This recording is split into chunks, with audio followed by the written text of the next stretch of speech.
Hey, hey, hey, hey, hey, hey, hey.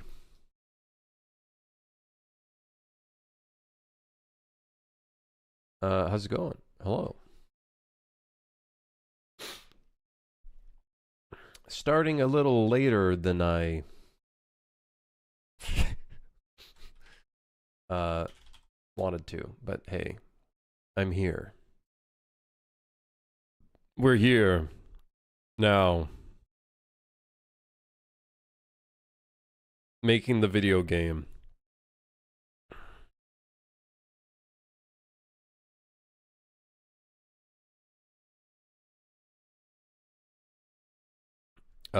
How's it going?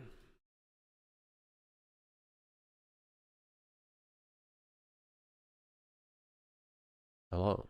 Is that John Nanite Square? Why is the square added? Let me add everyone on Discord before I get yelled at for it.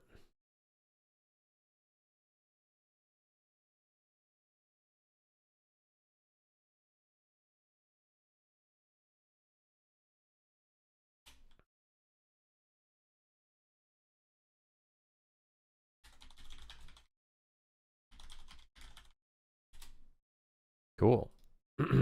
Hello. Welcome. Welcome, welcome. How's it going? How it doing? I made some different head models. It took me a bit, but I guess they're kind of feminine style head models, I suppose.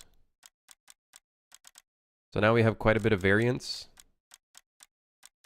So, right. I'm noticing this hair, I might have brought it up too tall. This is a lot of forehead with this one. um, I think it's okay. I think it works. I don't know.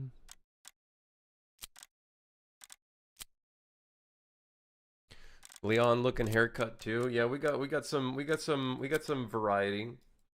We're gonna add more hairstyles, of course, as well. So, and maybe fix some of them too, because this one's looking a little rough with the the collision. The collision's looking a little yeah, a little chunky. Um, yeah, we got a ton of hair stuff. I think I tried to fix a little bit of the coloring, looking kind of rough. Now it's all right, I think. Although the crazy colors are the Dragon Ball Z colors. That's what I call them, the Dragon Ball colors.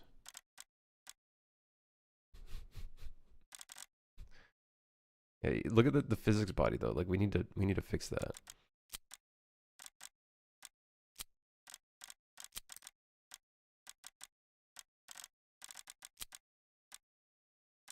Kakarot, let's play Suit for Hire now.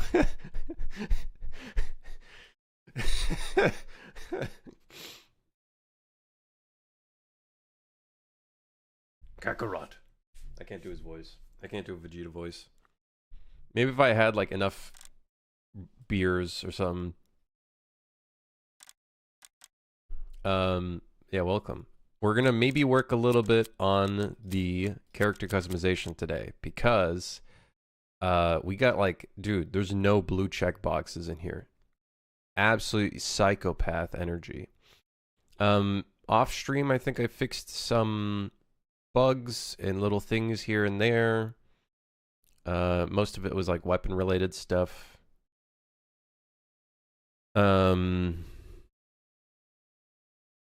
Yeah. So that's pretty good. AI of improvements is almost done, albeit I think there's still more improvements we could do, but we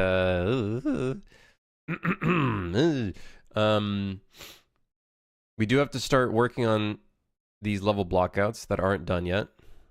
So that is on the chopping block. That is indeed on the chopping block. We could potentially get started on blocking out Charlie, and then that way we can finish the Caribbean series, call that done, and then this becomes a checkbox, and this is a checkbox. A double whammy. 2-for-1 deal. Dukuhan, how's it going?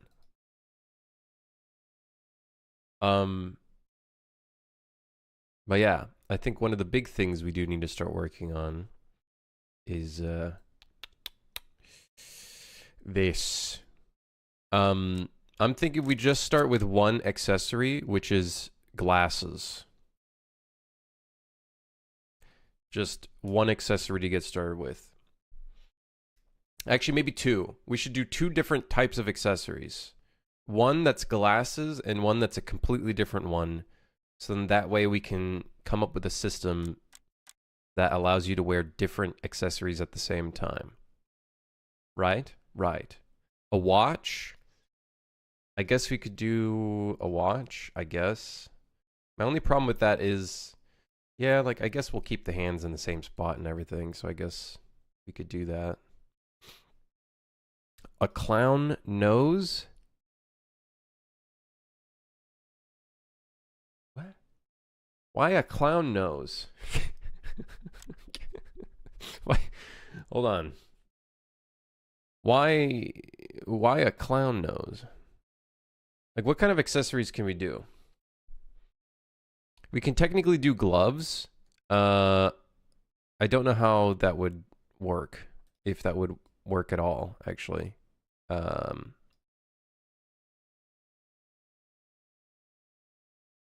hate Twitch's buggy clipping system. I had to clip the Vegeta impression. Kakarot. No, I can't do it. Kakarot. I can't do his voice. 5 push-ups, huh? Literally just started the stream, and this is what you do to me?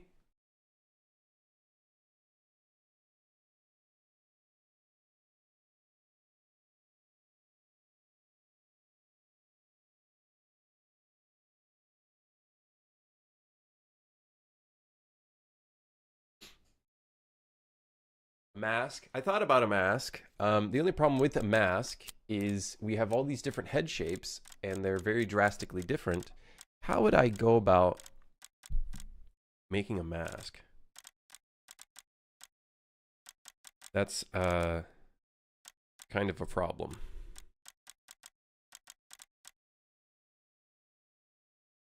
Got to get the blood running early in the stream. Yeah, I got to get it to my brain after my like 1.5-hour call that I was in for work.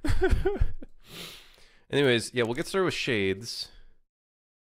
And then, I don't know, a mask could be kind of cool, I guess.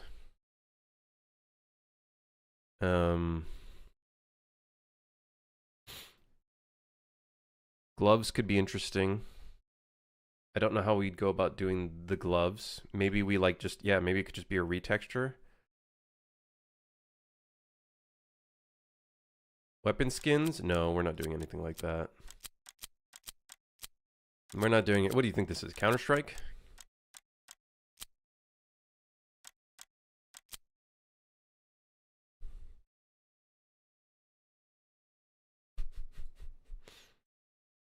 He looks good. Don't judge him. He looks good.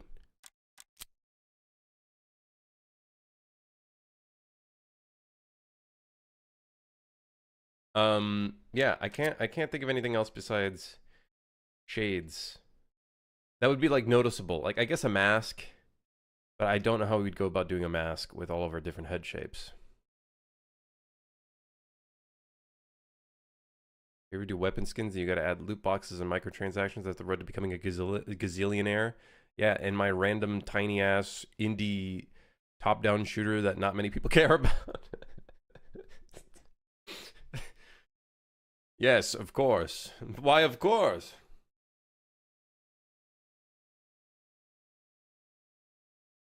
That's the way to do it. What are some other accessories we can do?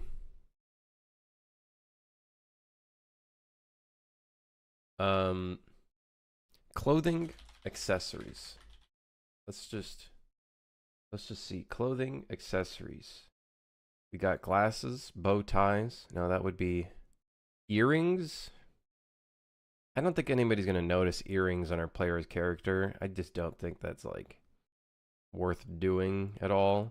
Like I could kind of see a watch working because you could maybe see the watch. It might be like big enough to be seen. Maybe not. Like who cares about that, honestly?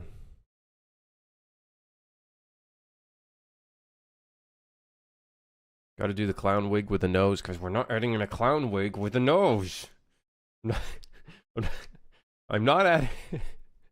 I'm not adding a clown wig, man.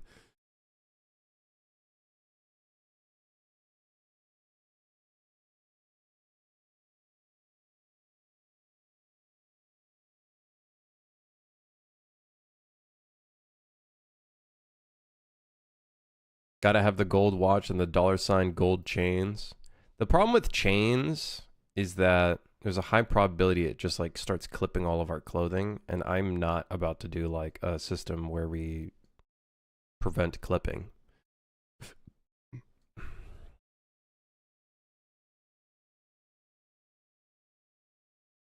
Yeah. If a suit has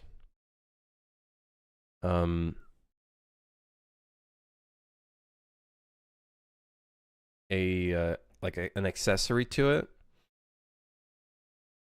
it would probably end up being a like on the actual thing itself, like gun attachments and stuff like that. We could do a hat, like a fedora, but then I need a second hat, a beanie. Okay, but the problem with a beanie is the amount of hair clipping is going to be catastrophic. The amount of hair clipping is going to be catastrophic. I guess with a fedora, it would also still happen as well. If you're going to add masks, add the Hotline Miami masks, like full facial masks. Okay, those we could do, because then that'll just cover up everything else.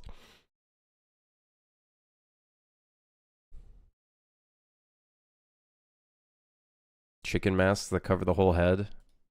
I don't know if I'd go that far, but, you know, we could.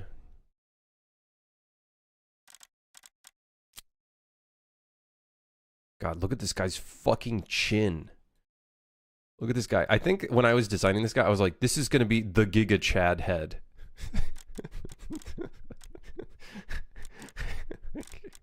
Look how big. It's crazy.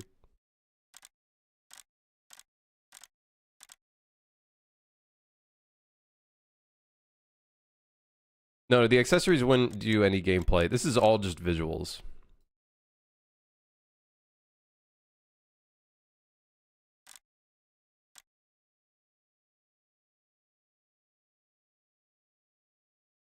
All just visuals.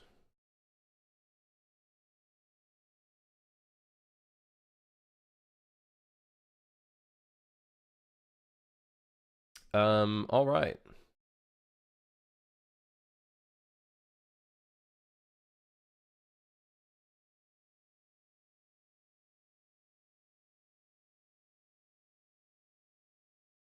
Yeah, I don't know how we're gonna do hats. Let's just get started with some shades. Let's get started with some shades, man.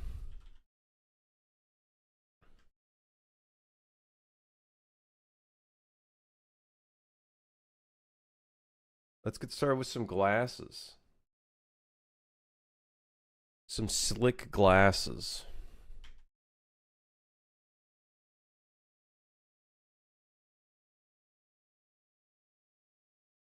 So here's all of our heads.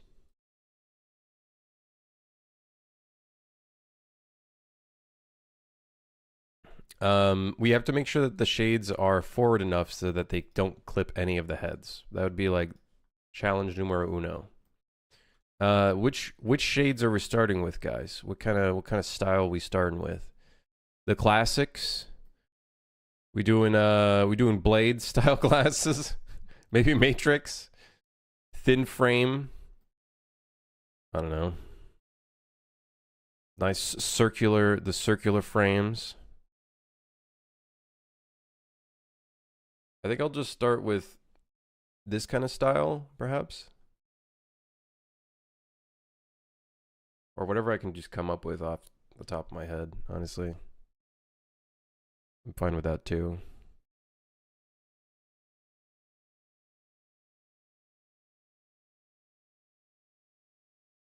I've never modeled glasses before.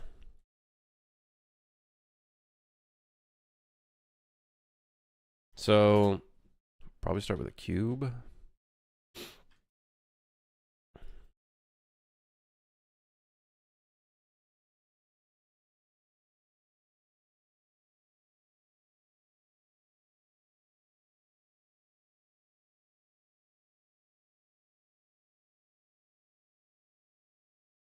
The shade should be yelling, "Hello, I am Hitman over here."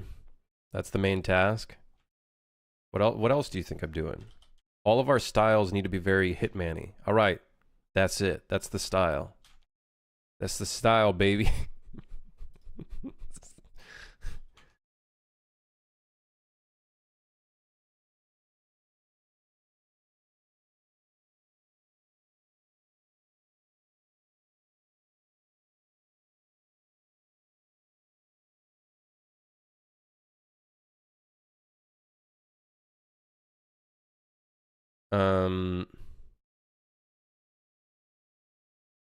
We'll just do this one to start with, I guess.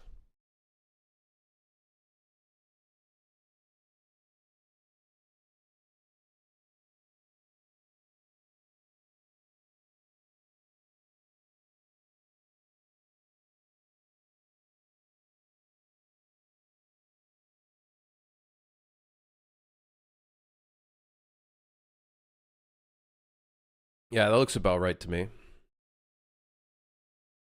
Ow, my arm. So as long as it doesn't clip any of the other heads, I think we're good.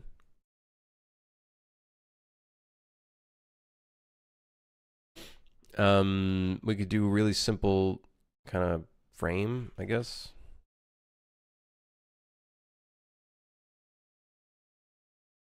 Maybe for that we just, I don't know, duplicate, add another cube.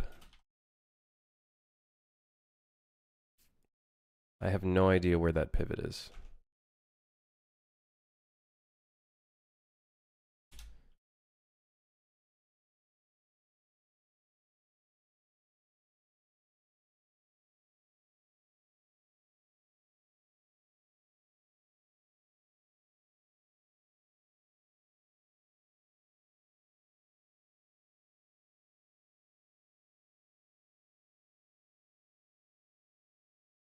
That nose is amazing. Damn right. Damn right. So let's turn on clipping. And then we can delete that face. And then we can kind of figure out the rest of the shape from here. So for one, it's just too damn thick. And this we could probably have a little bit of an angle too.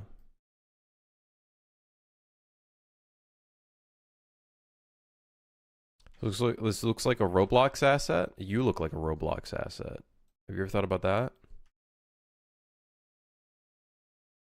You ever thought about that? Blocky looking ass.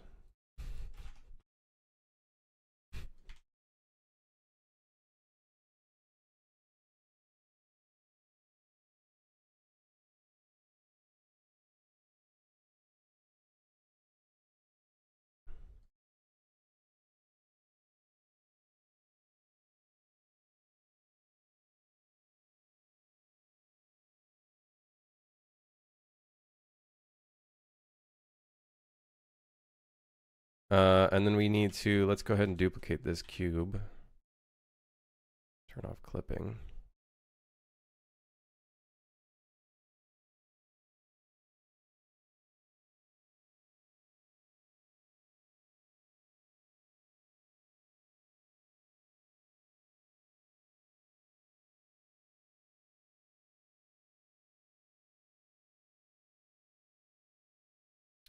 And then yeah, we got a whole load of fuckery going on in here. But like we don't need to care too much about the details. It's a very this is a very small mesh. This is a very small mesh.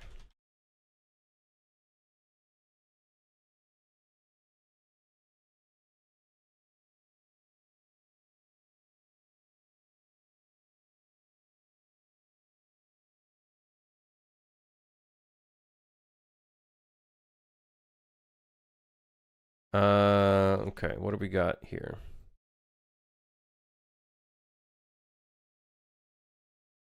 I think these have curvature, so I did these slightly incorrectly.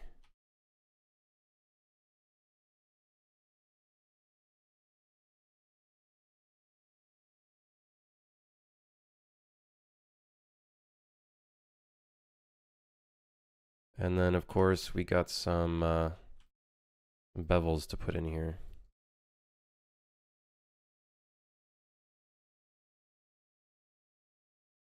I have the same glasses. They're kind of painful and insert into the earlobes, but they do the trick.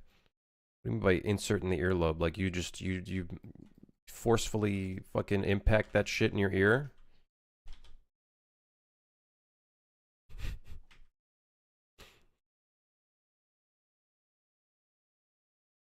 Yes? Nice.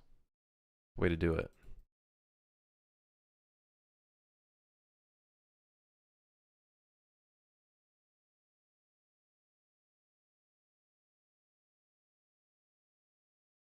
That looks about right to me, guys. I'm going to be honest. I don't know about you, but that looks about right to me. Like, we could, like, push this in closer. The problem with doing that is there's a high probability that it ends up clipping one of the heads.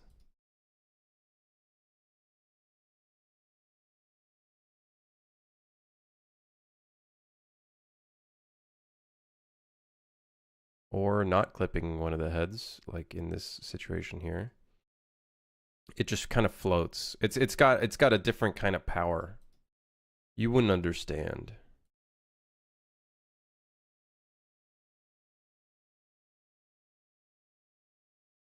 Okay, so this is actually like one of the more intense heads then. We can actually probably pull it in a little.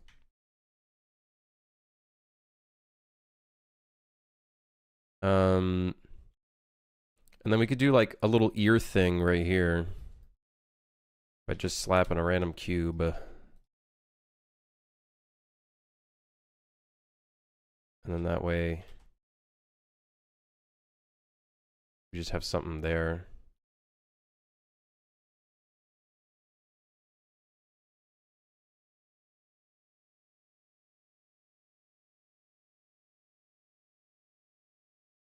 Will that look awkward? It might, just because it might not have a clear, transparent color to it.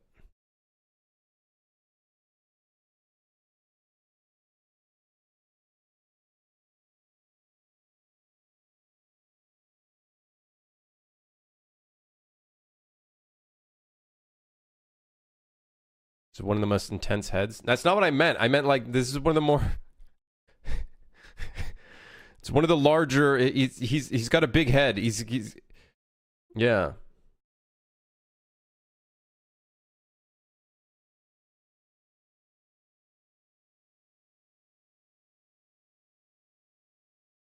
You guys don't understand.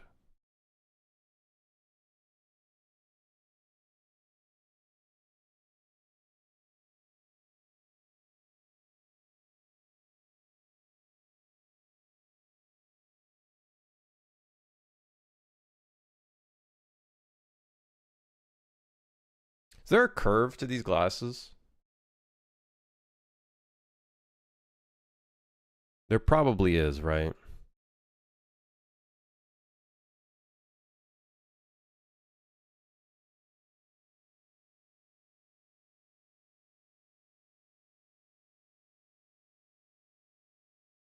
This is like not an it's a very incorrect bevel, but Fuck it, we'll go with it. Let me fix these,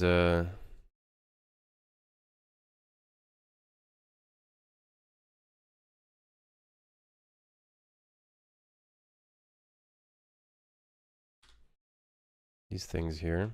I might have made the lens a little big.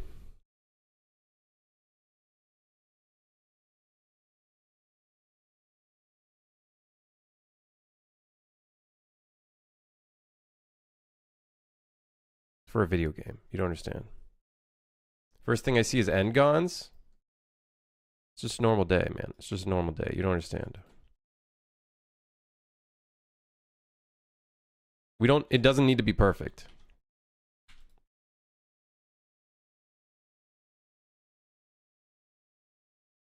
Oh yeah, where's the N-Gons now, huh?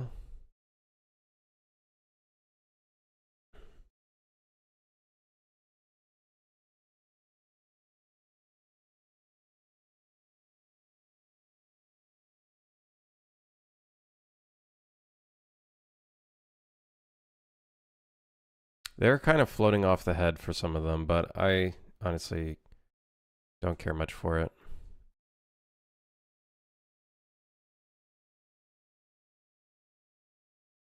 "3D modeler obsessed with topology, ouch."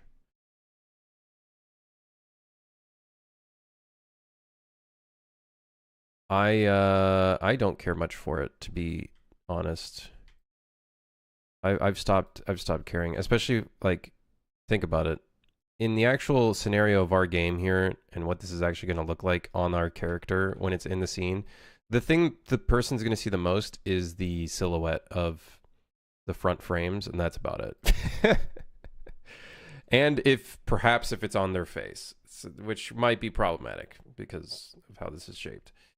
I'm not really sure how I could go about maybe modifying this. I'm maybe thinking we should push it down a little bit.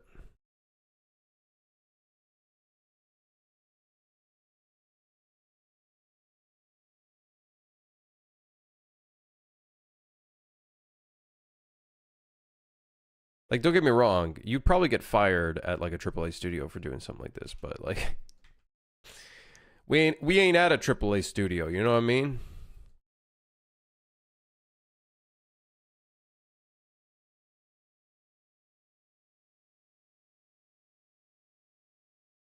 See, in theory, this would like be way farther down. I don't think there's a way we could change that though. Like rigging it differently based on if each character had. I don't think we could do that. Well, if this is a static mesh rather than a skeletal mesh, and then each of the heads had a specific socket for the glasses, then we could perhaps do it that way. But then we'd have to like, which either way, I guess wouldn't be a half bad idea. We'd have to create a standard for all of the glasses. Would have to basically follow that standard. At a AAA studio, you don't even need to do something wrong to get fired. They'll fire you anyways to lower costs. Yeah, you're not wrong.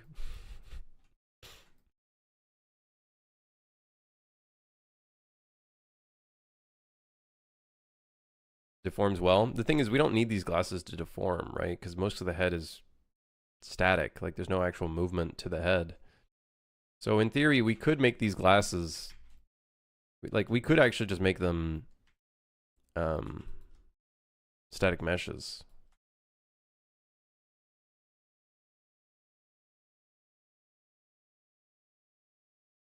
And that could be one way of going about it.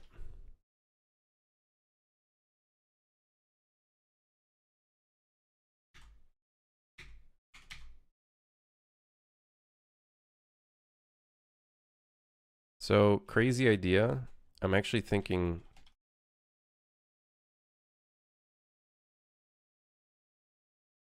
of maybe doing this smoothing like this. I know, crazy idea, but no, maybe not. We do something like that.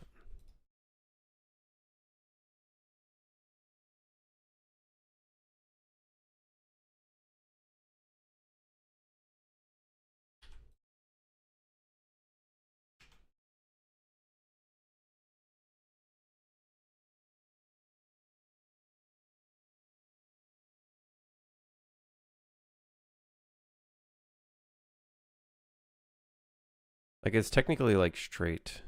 Like, we could sharpen this as well, but...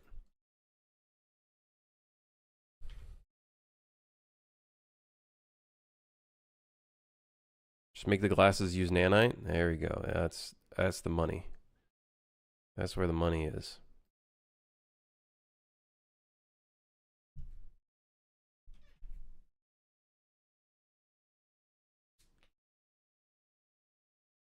What up, Night?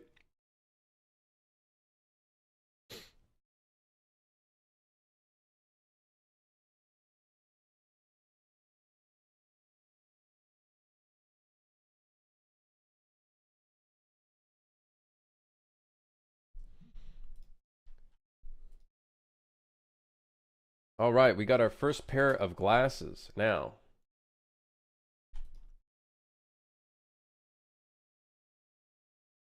Where do we go from here? Do we make them a static mesh?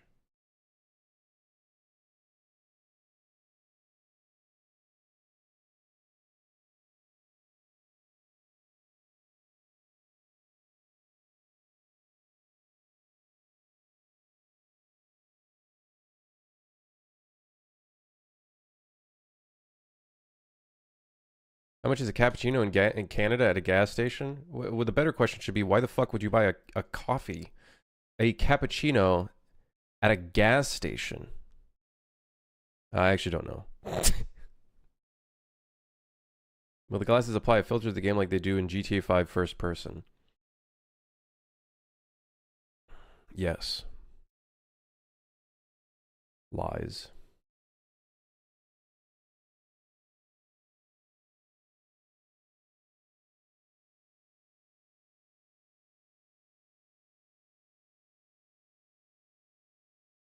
What you doing? Making some glasses. What you doing?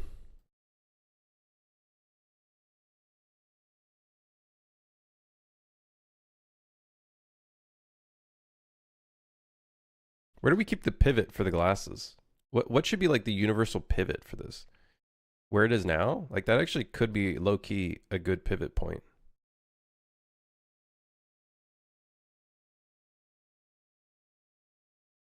Actually, if we move it maybe slightly back.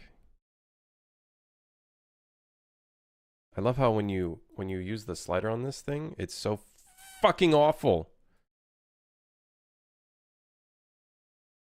Thanks, Blender, you sack of shit. Can I move the pivot with a gizmo?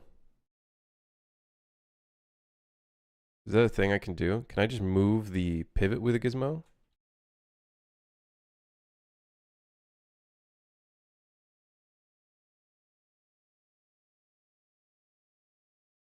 Yeah, I feel like the nose bridge is a good spot to do this.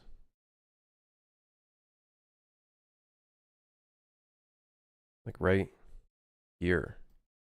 This should be the pivot right here. And then all of the glasses can kind of follow that as the pivot point. And then the socket on the head can be placed there. And then I can kind of modify it based off of that.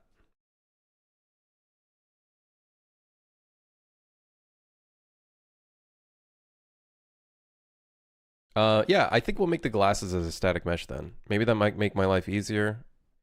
Might actually be more performant.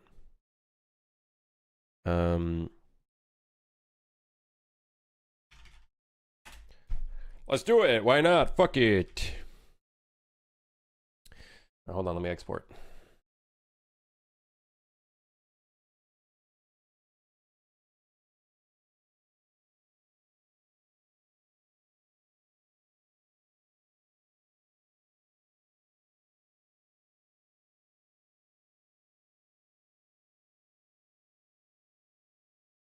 Did I UV? Oh shit, you're right. Me about to UV. Ah, yes. Cube projection. Ah, yes. Cube projection.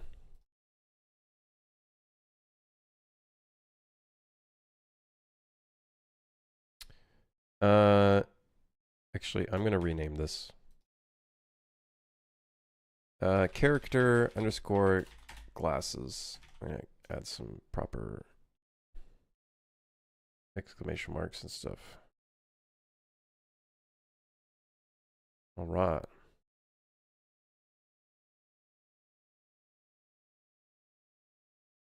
Gonna make a new folder for glasses because we're probably gonna have quite a few. Generate missing collision. We don't want any collision on this. Don't create any materials. Okay, we're good.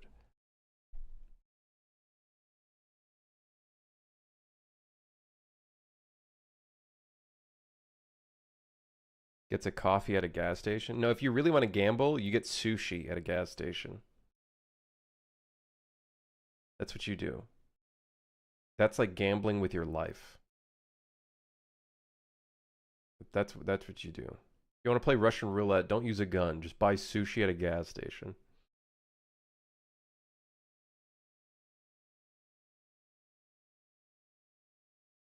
Have you noticed how much it looks like you're sitting in a massive chair with a sofa thing behind? Yeah, I know. Gets people confused. Gets them confused.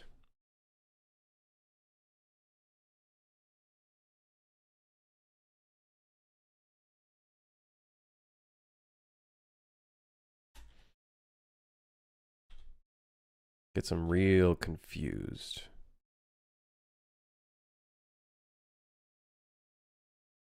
Gonna tell. Glass will be car window. We want this to be super glossy, and then the frames will be black glossy, I guess. No problem. Okay, now we need to set up a socket for this. People be out here thinking he's on the casting couch. Say I'm not.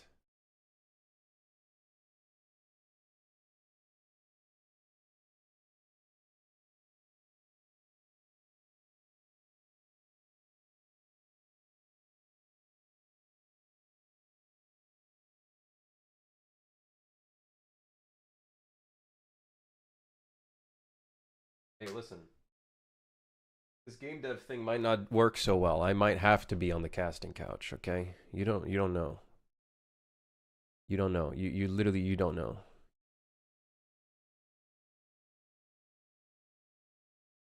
What are your thoughts on VTubers and how much do they pay for rigs and models?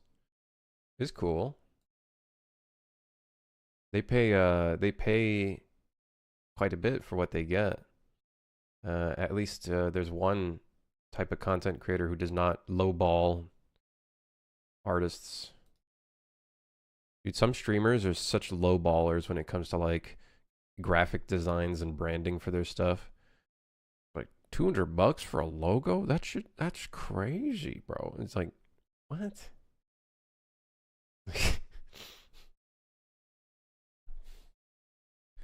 I'm sure there's some VTubers that also lowball, but from what I've heard, they're usually pretty they're usually pretty good about prices. They're usually pretty good about it, which is nice. Oh, dude, this marketplace asset has a bunch of glass. Oh, they all look like garbage. Now, mine's though. This is the goods. Why is it rotated? Like, no, like actually, why are you flipped? Like,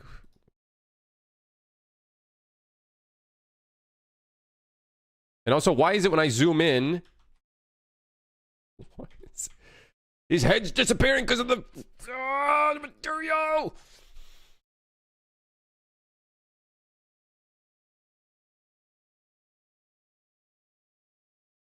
I'm pretty sure I have a thing for this. Scalar parameter. No, it's not that one. Parameter collection. Editor stuff.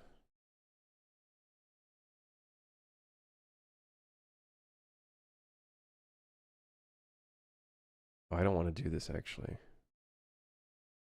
I don't think I want to do this. Never mind. I guess I'll just deal with it.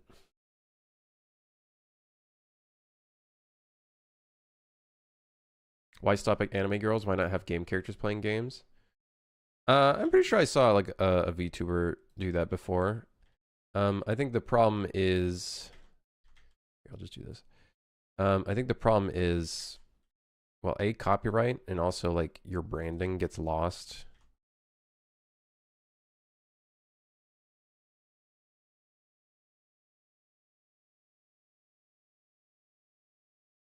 So I guess where's this supposed to be placed? On the nose?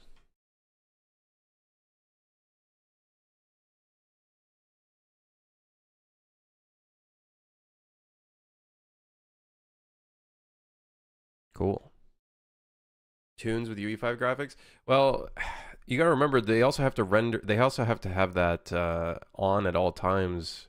If they don't have a dedicated PC, I can imagine that can get pretty hefty. But there is one streamer that does that, and I think they use UE5. It's someone help me out here. I forgot her name. What's her name? She does like interviews and stuff. She does her own like. Is it Miku? Is that her name?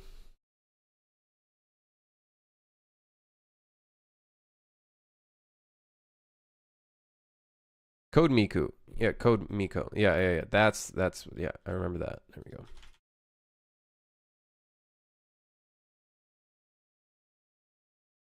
All right, we got glasses. At least a socket on our first head. Here's the thing that sucks about this. We're gonna have to add this socket to all of our heads. Yay!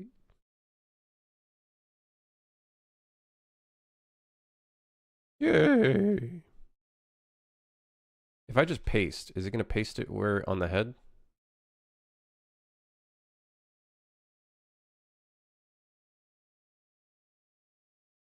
Wait, it kept the socket. Oh no, guys. Oh, I didn't think of this. The socket is not on the mesh, it's on the skeleton. So I actually can't modify the location of this. Can I,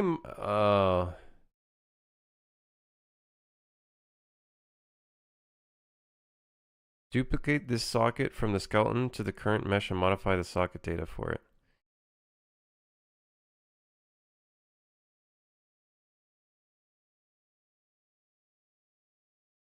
This socket is on the current mesh, customizing the socket of the name on the skeleton.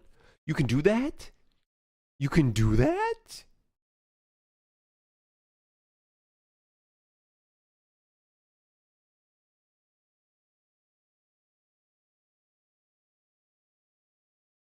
This one looks okay. So can I go in, let's say I keep head 01. And then I go to like head 07, some of the new ones that we put in. That looks really awkward. Because it's like really far away from their head. I can turn this into a mesh socket. And then I can modify this.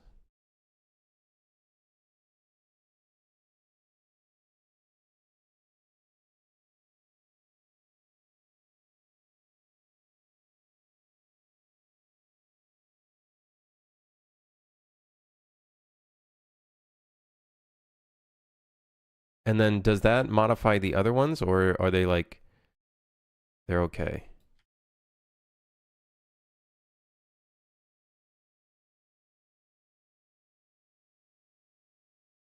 Whatever. If we got a little bit of clipping, who cares? So now if I go back to the other head, is it exactly where it was? Yeah. I didn't know you could do that. I didn't know you could make a socket based off of the mesh and it changes it. I didn't know you could do that and make it per mesh. That's awesome, dude. That's sick. I was thinking of Project Melody. Does that still exist?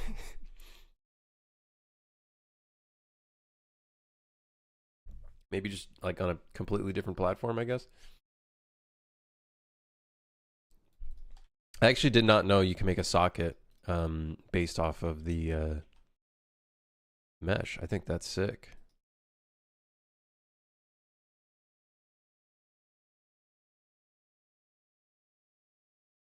That's so sick. That's wicked. It's wicked sick. I never understood when I always saw that create mesh socket. I always wondered what that meant, and I never understood what that meant. Now I know. It took me, guys, it took me 10 years to figure that out. every every single time I learn something, I'm like, that took me 10 years. You can also socket stuff and give them their own physics, like for I've done that for the day after parody project. I added a socket. Actually, no, it wasn't a socket. No, it was a socket, but then I turned it into a virtual bone, and then I gave that virtual bone physics. And I think we do that actually here in this project as well. I see a virtual bone right here. I'm sure there's probably a better way of doing that without a virtual bone, to be fair. I'm sure there's probably a better way of doing it, but it's because I use it in the animation. I use like, I think Anim Dynamics or something. I love that stuff. I love that stuff. It's awesome.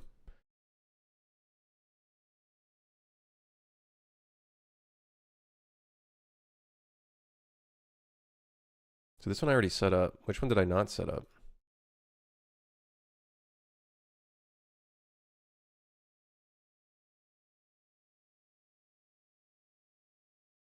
Probably this one.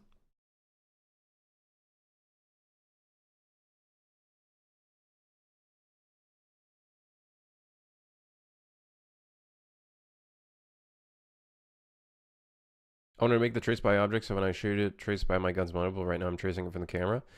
All you have to do is change the, if you're doing a line trace, just change the start location to the socket of the muzzle, right?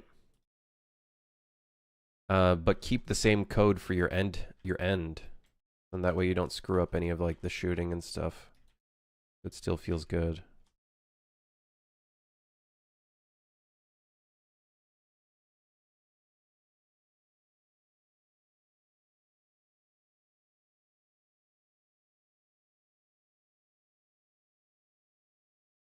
Hey Krim, I'd like to play as Nicki Minaj. Can you add her to Suit for Hire? You got enough money for that? Okay, those are probably like the biggest difference ones. I get the mesh sockets to start the trace? Yeah, Savage, that would probably be the way you'd want to do it there. But the thing is, when you do systems like that for your shooting, and it really depends on your game, it does affect things quite a bit. So obviously, I would imagine that's intended for you. That's kind of the intended thing. Are all of the materials still good, or yeah, they're still using the head? Okay, so now we need to. The reason why I wanted to get started on this is because we need to get started on the system for this. So then that way we can get started on adding accessories and whatnot, because I haven't done any of that. If you're adding Nicki Minaj and TMNT and Rambo and Alien, does that mean that V 1.0 is delayed till tomorrow? Listen, guys, V 1.0 is in 2026, all right? When I say next month, I mean next month, 2026, all right? Don't get it twisted. Do not get it twisted. I mean, I'm going to take a thumbnail for all of these too. I'm not looking forward to that. I may, in fact, have it twisted. You have turned yourself into a strudel, all right? You've strudeled yourself. A strudel pastry, might I say.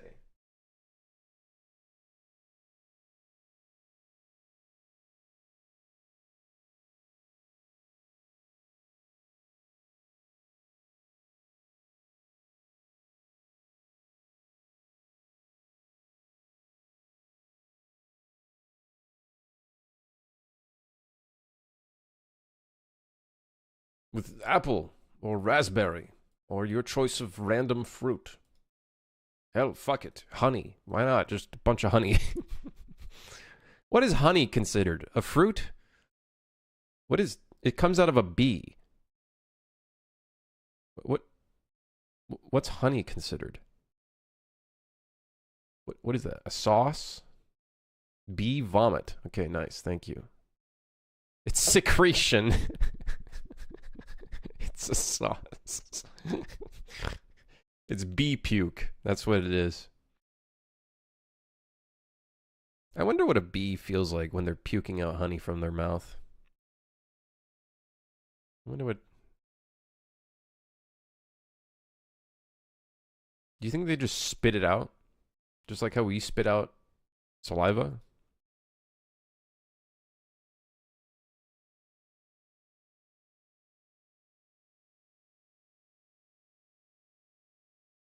Customization hair option struct.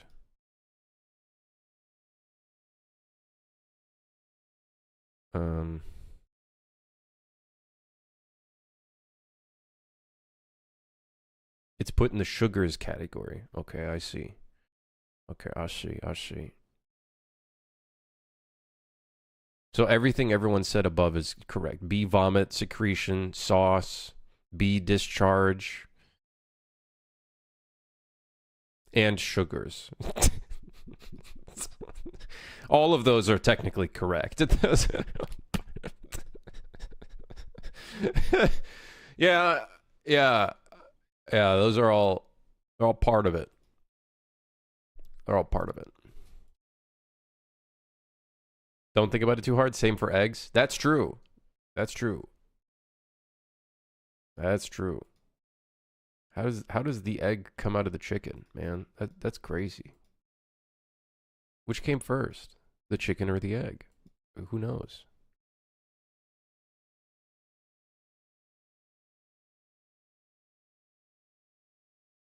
The turtle did? What? The egg came first? You're welcome. Thank you. You've answered the lifelong question. Alien lizard people. Yeah, I could probably get behind that. You know what? I can get behind that.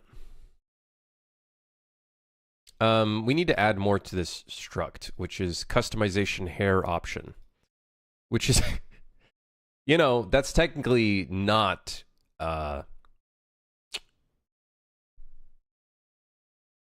what it's supposed to be called, but what can you do? We already have actually an array of accessories. Great. Can I paste a link? As long as it is in the direction of if a bee secretion is considered a fruit or a sugar, and or if the chicken or the egg came first. The eggs. Okay, go for it. What's the video?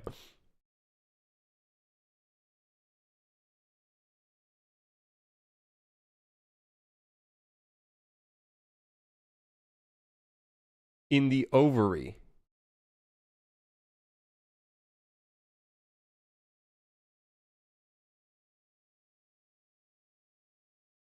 You know what?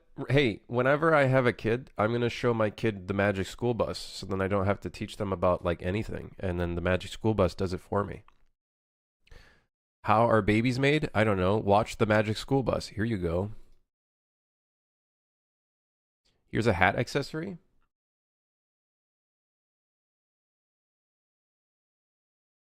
Brother, that's a dead raccoon on his head.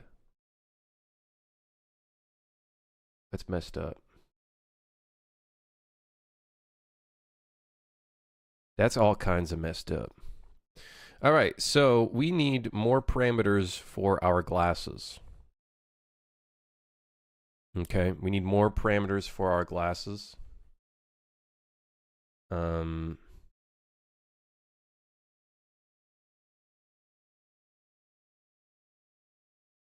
We need an enum.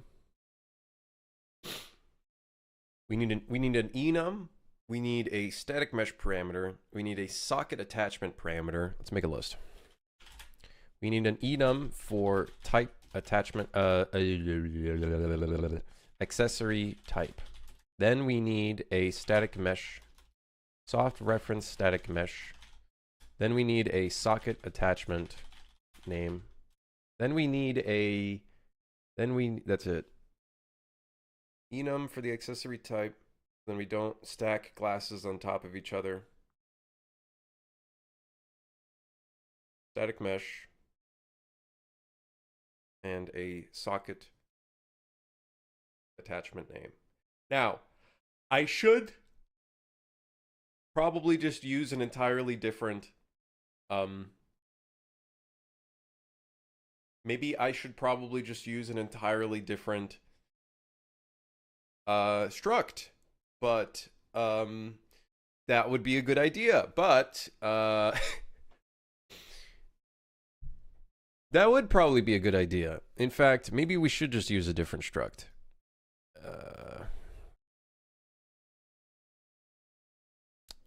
Should probably just use a different struct. In fact, yeah, maybe instead of customize. But, oh no, the problem is we use this struct. How does the UI system work, man? How does this shit work, man? Show me the thing. No, not the locker button. Show me the thing. Show me this one. Okay.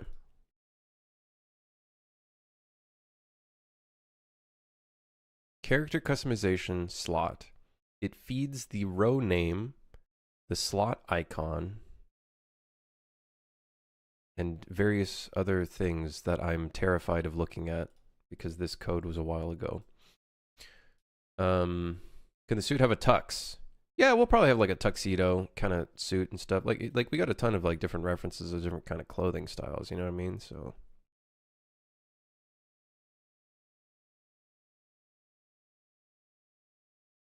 yeah. We'll have some tights, you know, if you want tights. We'll have a suit on top of the suit, a double suit, one could say. A 4-piece suit.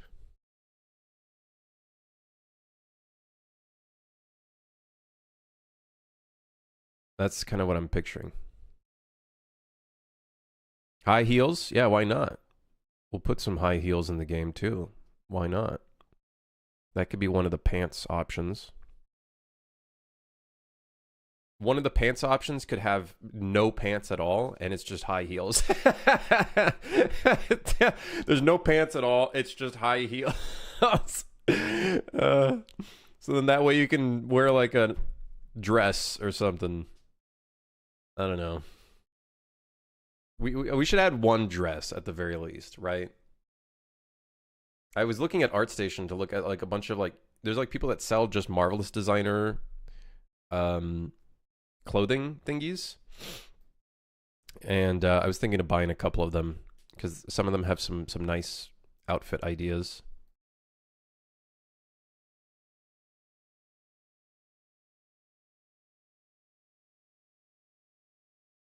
Yeah, like technically the high heels thing would be for other clothing, but you know, someone could wear a suit with the high heels and no bottom. Might look weird, but listen, I don't make the rules. Listen, you wear whatever you want to wear. You wear whatever you want to wear, all right? All these pictures and no Agent 47. Brother, you just couldn't see him. He blends in so well. That's why he's Agent 47. You wouldn't have seen him. By the time you see him, you're already dead. Okay, where the hell am I? Okay, so the attachments, maybe we just give them a different data table. Yeah, different data table, different struct. Let's just duplicate this one. We'll do customization accessory struct. And then we need the unlock tags. We need the unlock text. We need the preview image. We do not need the texture. And we do not need the skull. Oh, well, maybe the skeleton mesh. because we might want to choose between a skeletal mesh or a static mesh. So this will be a static mesh. Soft object reference.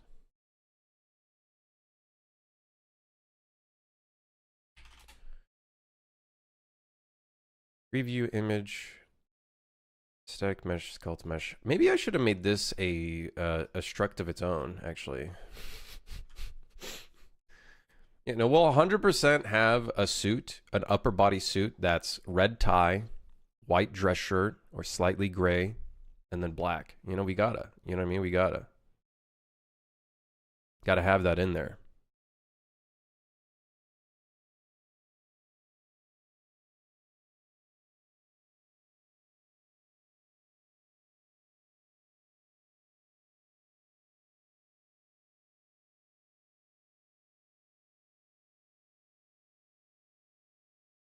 You know what I was thinking of doing as Ronin, as advertisement for Ronin? I was thinking of throwing in the Ronin's helmet into the game. And then making that making that an accessory.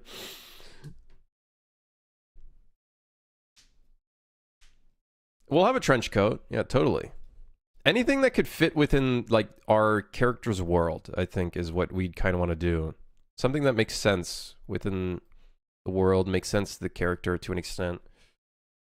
That would be what we'd want.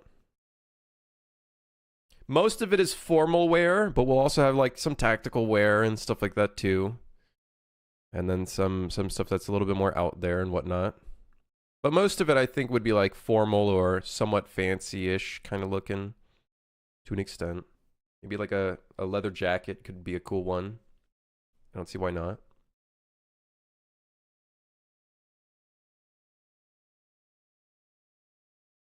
Yeah, tactical turtleneck. We gotta have a.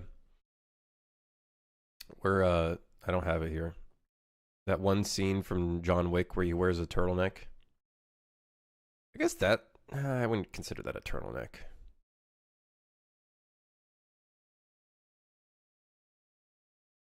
And then the nice thing is we can have a lot of variations of the same meshes just with different colors.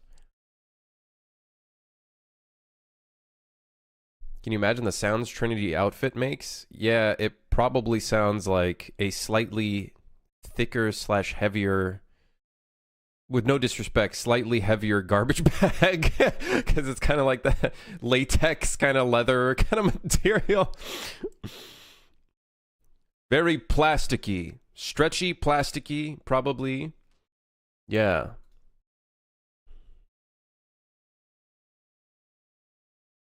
Yeah, we'll have some customization like that too. I don't see why not. So we have the skeletal mesh, we have the static mesh, we have a preview image. This, honestly, we should make a struct for this, but I don't want to change it now because everything already is using that. But this should have been a different struct, honestly. But alas, such is life. We need a socket attachment name. My thing I want to do for my next game is I want to learn how to create a C++ struct that as you modify like a setting, it will like show and hide parameters based off of that setting. I think that'd be great. Static mesh socket attachment. Maybe we could just remove attachment, static mesh socket. I think that's like self-explainable.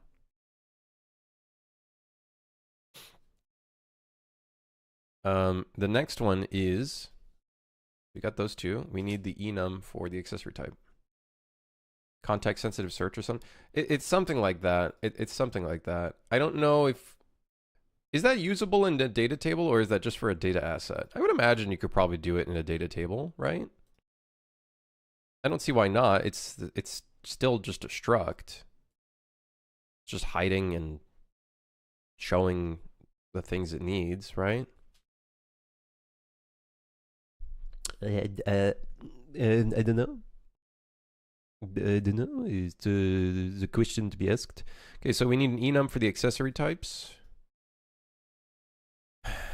I'm doing this all in Blueprint in UE4, but in UE5, at least what I'm doing at my work, I'm doing all of that in C++ now. And it's kind of annoying having to like recompile it all, but you know, it's a lot safer than the entire project bricking itself. So I'd rather that than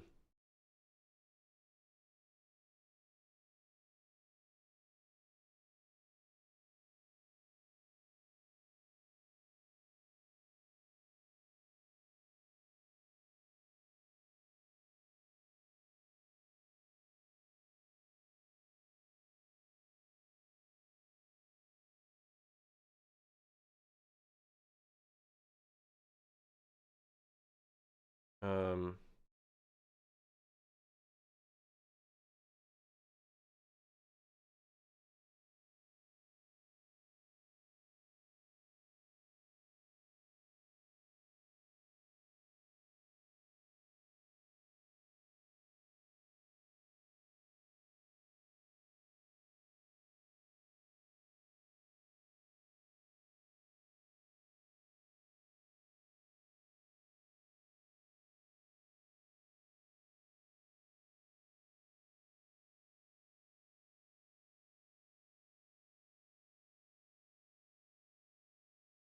hold on, I'm looking at some stuff.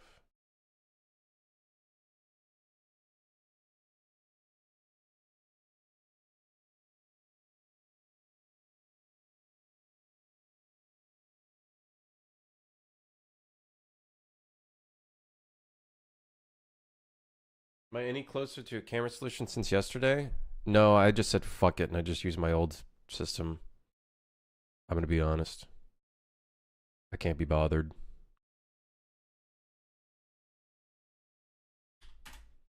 Can't be bothered. Glasses. Let's do face, like a face mask. Let's do full head.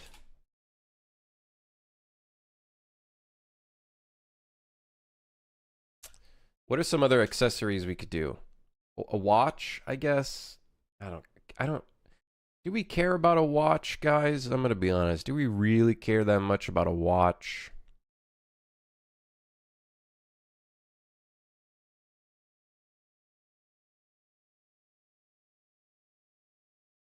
I guess.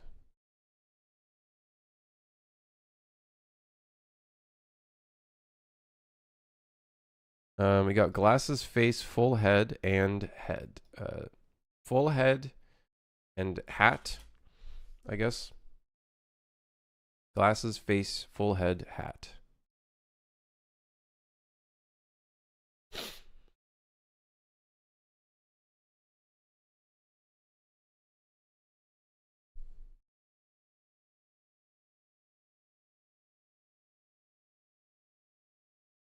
I don't know.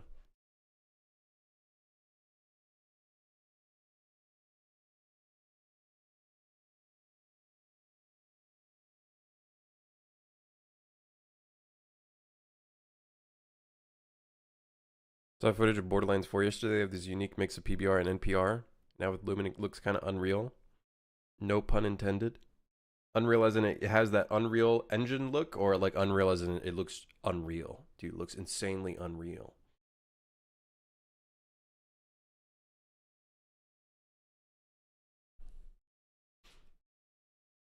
Glasses, face, full head, hat. What are some other accessories we could potentially include in the game? Like I guess a wrist. Like what's some other things you can wear on your wrist that aren't necessarily like a watch?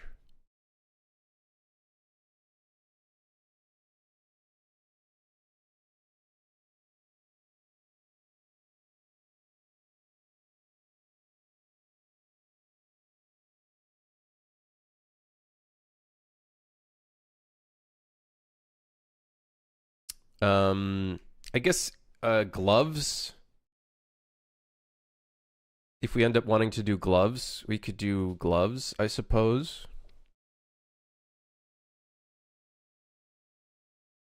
We should be able to do gloves because it's the same like material. So I guess we could do gloves. Why not? So that would be an accessory rather than on the suit, on the suit upper body accessory then. So we got glasses, face, full head, hat, gloves. Like, I guess we could do wrist, but my problem with wrist is, like, I guess we could do it like a watch or something. Like, technically, technically we just have face accessories. That's the thing we have. Oh, face accessories and headwear. And headwear would be things like hats, hairstyles, etc. Which I might end up doing just that. The thing is, for the head, I don't think we want the hair and the accessory. Oh, maybe, because I think what I was thinking. Oh, it's called hair though.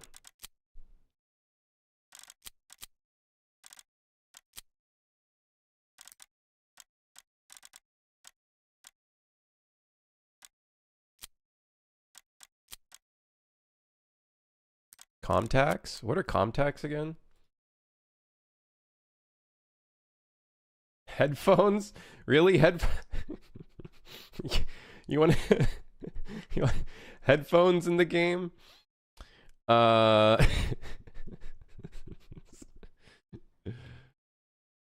I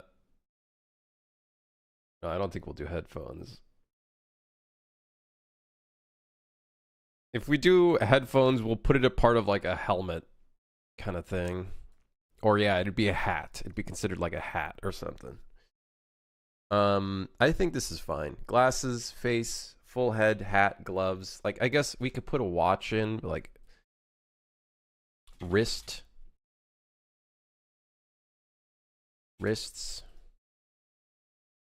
What are some other potential accessories we could put in? I feel like that kind of gets everything. We don't really need more than that. Like, we'll probably have like one or two of each one of these. We'll have a bunch of different glass styles. Face, we'll probably have like a 2 or 3 things. Full head will be like, I don't even know what we'll do there. Like, I guess we could do some little Hotline Miami style stuff. A balaclava. A balaclava for full head. That could be kind of funny.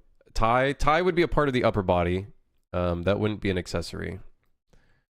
So, like, I guess we could make that an accessory, but I think for simplicity's sake, I think I'd rather just make that a part of the upper body, so then that way there's like a style association with it.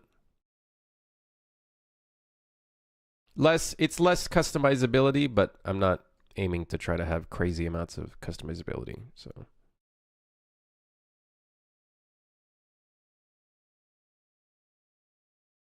It's just to look cool. That's all it is. The character customization is literally just to expand upon the fantasy that we want players to feel when they play the game. All right, I think this is fine for the accessory type. So we'll put that in here. Want that above everything here. Accessory type. Cool. So glasses, face, full head, hat, gloves, wrist. So the idea would be you could have glasses on with maybe some face stuff. If you have full head, it probably would hide all of these. Or no, it would hide any of the head stuff. But you could have glasses on with a face attachment, with a hat attachment, and gloves and wrists. And you can have one of each, basically. So that's the idea. Which is why in the character customization, we have it as an array and not just one singular thing.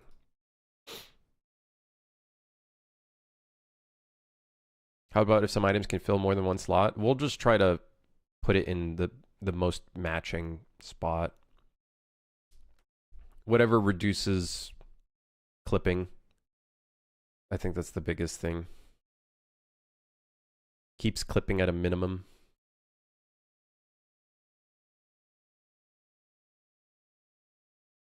Yeah.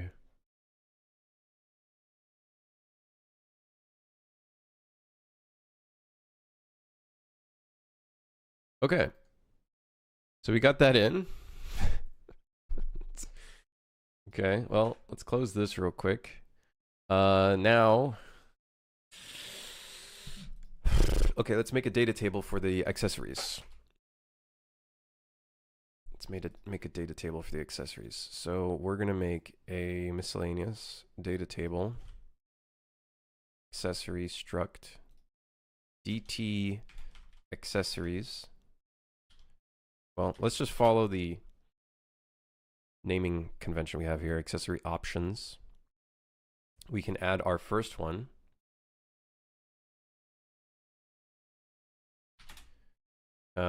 This is the glasses.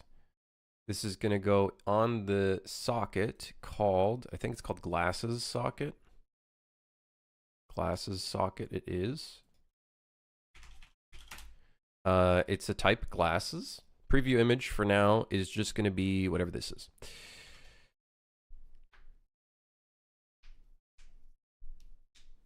In Tarkov, I can wear safety glasses and a ballistic mask at the same time because the mask doesn't fill the eye slot. Like, we'll probably try to, like, make it so you can, like, mix things together. Like, chances are... yeah, we'll figure it out. I have no idea. Because it would be cool to have glasses on while you wear... Like, if we have a balaclava, which would technically be full head... It would be cool to still be able to see the glasses underneath, you know what I mean? If a player wants to do that. So, I don't know. We'll figure it out. We'll see what we end up doing. I don't know.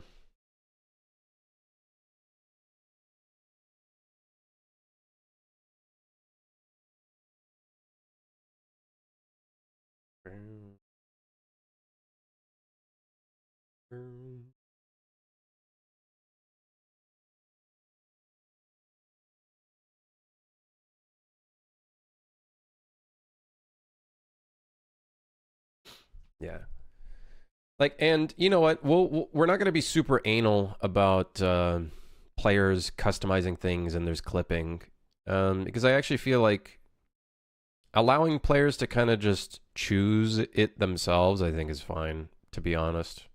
I remember back in the day when I used to play Roblox, I was very young, people would do a glitch to be able to wear a bunch of the same accessory on top because they were able to kind of like come up with like very interesting, unique options. Honestly, fuck it. We'll just let people, like, maybe not wear this like 3 pairs of shades on top of each other. You know, not like a bunch of glasses on top of each other, but we'll try to allow people to kind of do what they want to do, you know what I mean? I don't think there's anything inherently wrong with that. Okay, so how does the populate upper body stuff work here?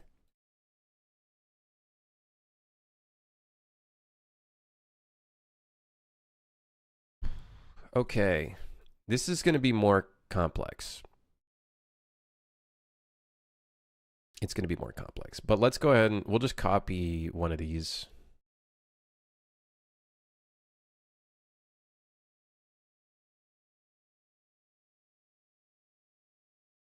Let's go ahead and copy one of these. Populate accessories. Hook that fucker up. Is this the last? Whatever. Fine. It is the last thing. It's the last thing we got to do. Good. We could do accessory button unhovered and then accessory. So we're going to have to change the way all of these codes work because we can technically have multiple. We can technically have multiple accessories equipped at once. So this is going to get very, very chaotic.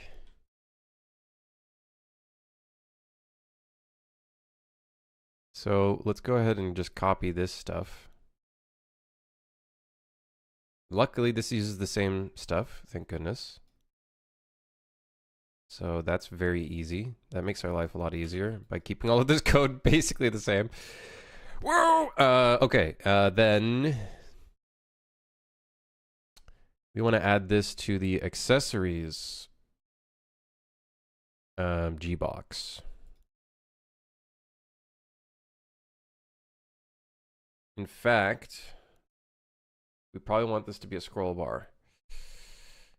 So we might actually just want to delete this, put this in. We'll rename this to scroll accessories.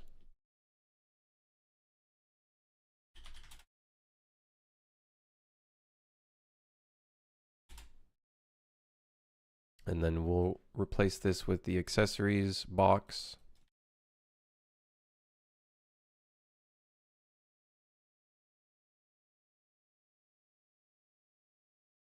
Do all of that. Oh, great. So accessories is an array.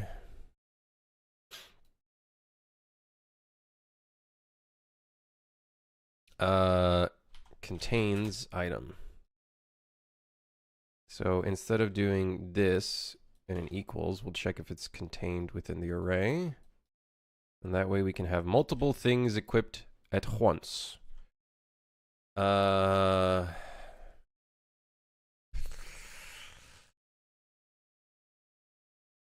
This technically means someone can go in their config file, by the way. If I do it this way without checking, they could technically go in their config file if they know what to edit, and they could add it, like multiple classes on top of each other. Okay, listen, if you go that far, I'll let it happen. You know what I mean? If you go that far to edit your ini file or whatever the save file thing is to make it so you can wear 6 pairs of glasses all on top of each other, you know what, man? Go for it. I won't stop you. You know what? I will not stop you. It's a single player game. Who cares? If someone wants to do that. We'll just try to avoid that, like, you know, up front, because maybe somebody might get kind of annoyed.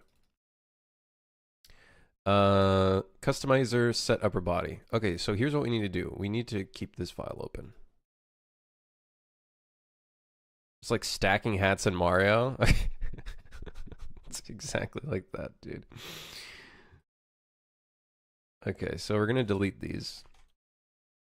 Actually, we'll just unhook them so that we know what the context of these are.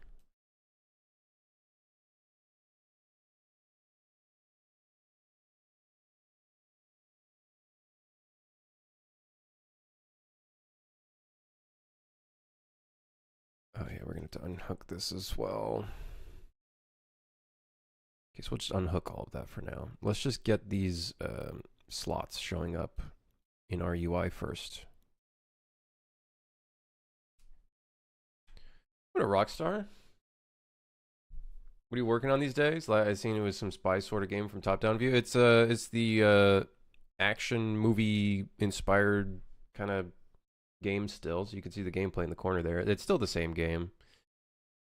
Still stuck here working on the same game. It's been a while. We're getting there. We're working on character customization now. So yeah.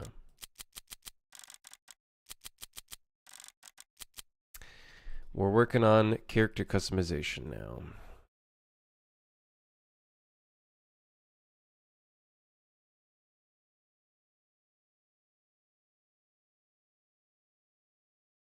Good you're sticking to it? Well, good and maybe bad, and, you know. Good and maybe bad, and you know how it goes.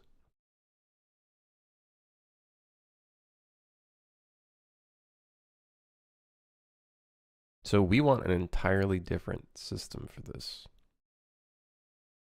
because we're going to be spawning in meshes and skeletal meshes on the fly.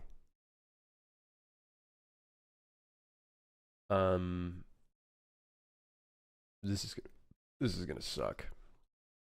Working on this is gonna suck. It's come a long way. It has. It has. I think for 4 years though, I would have hoped that maybe it would have come a longer way, but you know, it is what it is.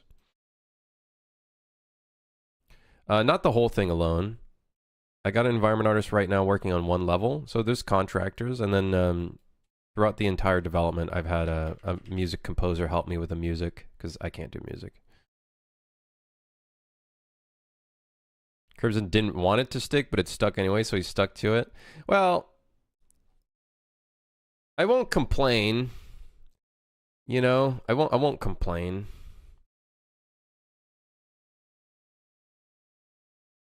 I learned a lot, and I'm learning a lot right now with this whole system that we're doing for customization. So, you know, I'll take it. You know what I mean?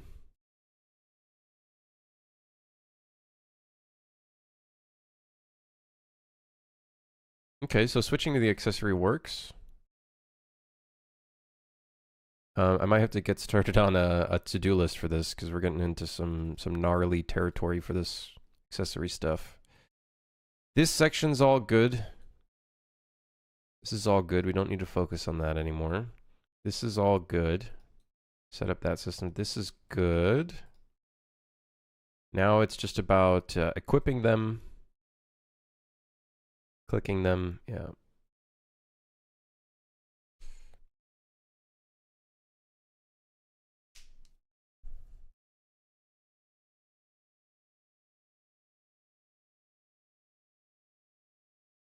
I was trying to do some character customization screens yesterday, and damn, was a lot more complicated than I thought. There's a lot of moving pieces. There's a lot of moving pieces.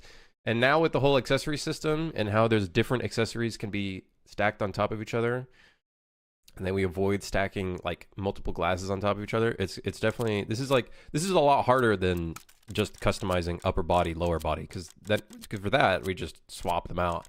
In this case, we're doing a whole different thing here. Which is going to suck, which is why I was thinking we should get a second pair of glasses in here. I think as a test, I'm just going to use a cube. I'm going to slap a cube in here so that I can fucking test out swapping. Yeah.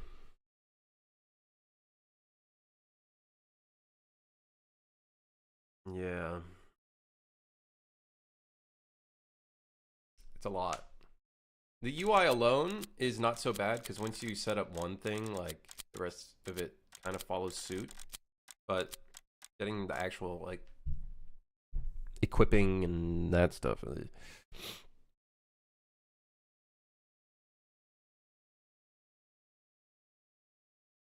One question: do you have a sort of making of or a journey in the game? I have a game idea and would like to learn from experiences of indie dev. There's a lot of game devlogs out there. I haven't done too much on this video. Like I've made some videos, but they're more like broken down sections of specific things we worked on. Like this game, I did not do as many devlogs as I did for like the other games. And I would love to do something different for the next game, hopefully, where I like start documenting it more. But you can see I have a couple of videos where I do like, you know, I made some videos talking about specific things. But nothing like crazy in depth. Okay. We gotta break this down. Where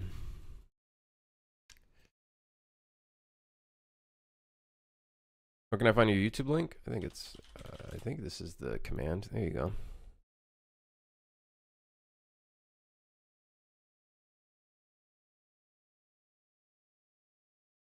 So I think this is technically done. I don't think we need to look at this anymore. This is fine, because if we already have it equipped and it's in our save file, then it's all good. Now we just need to get the actual accessory system going. It would have been a lot easier to do this system as everything is skeletal meshes, but that could get very gnarly very quickly. So I do think what we ended up with is probably our best thing here. Have a stacked mesh with a socket attachment to it.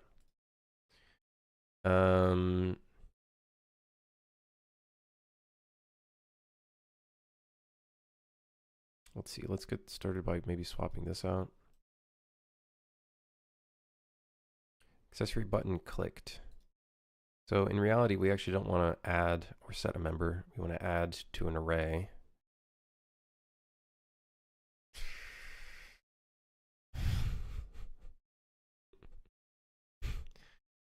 So we want to break this, get this.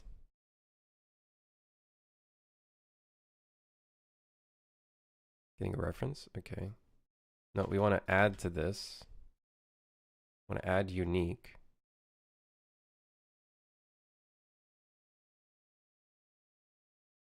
Row name.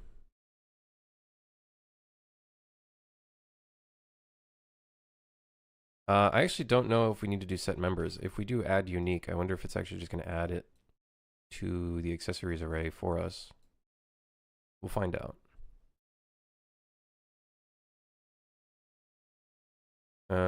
And then let's just, what does save character customization do?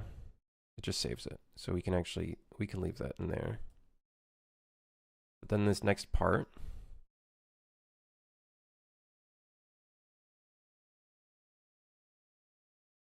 is incorrect because we can have multiple things equipped at once.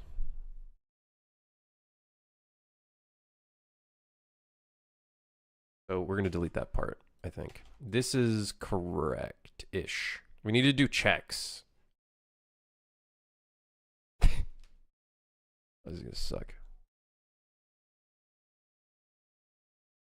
One more question, if you don't mind. What do you think is your strong suit in game dev versus what do you enjoy or wish to be greater at?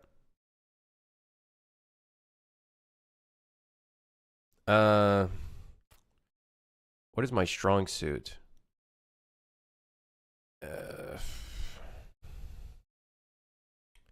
I want to say gameplay, but also at the same time, I feel like I'm not there yet.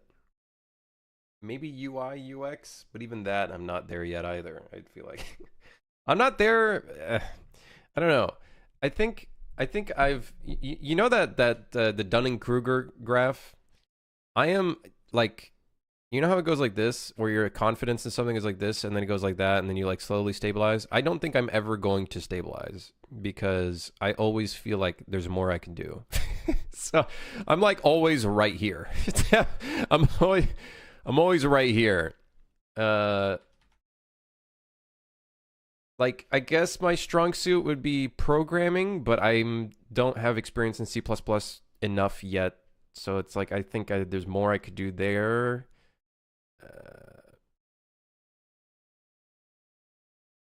I don't have I don't have a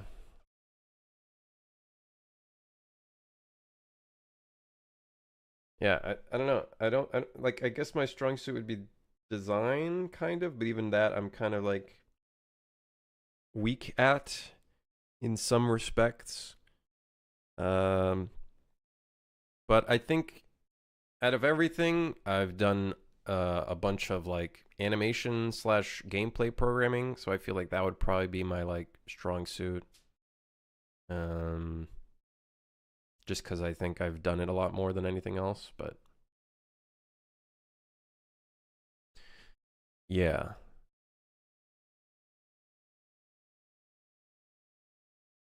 So every time we unhover, we're gonna like recreate those. Oh shit. Okay, no, I gotta think a different. In my head, how I was picturing this is like every time we equip and unequip something, we just like refresh the entire character. But then that means that we're constantly like creating new meshes. That could get really bad really quickly.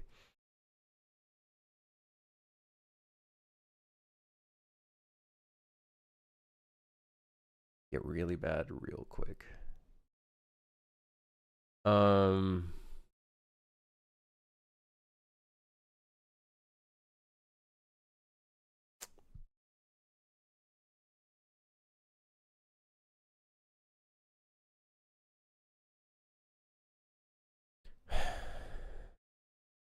If we have one of everything, could we, in theory, just have the meshes already there without creating them dynamically?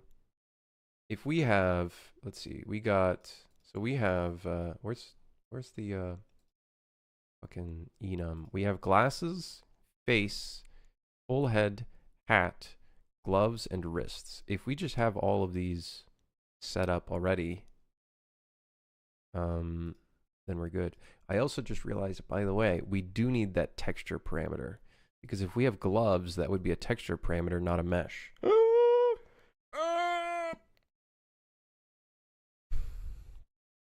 Shit.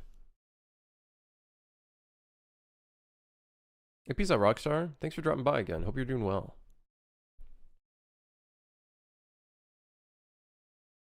Hope you're doing well. So we actually do want a texture. Texture 2D. It's going to be a soft object reference. Not a, what the fuck? A shadow map texture 2D? No, brother. A texture 2D. Regular. Looking forward to your game or even a demo level to test it.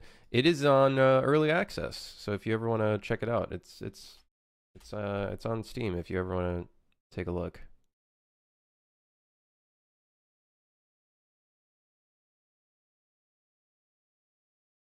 I wish you could put these into categories. I think maybe in UE5, maybe you could do that now. Is you can put things into categories. That would make a struct look so much neater.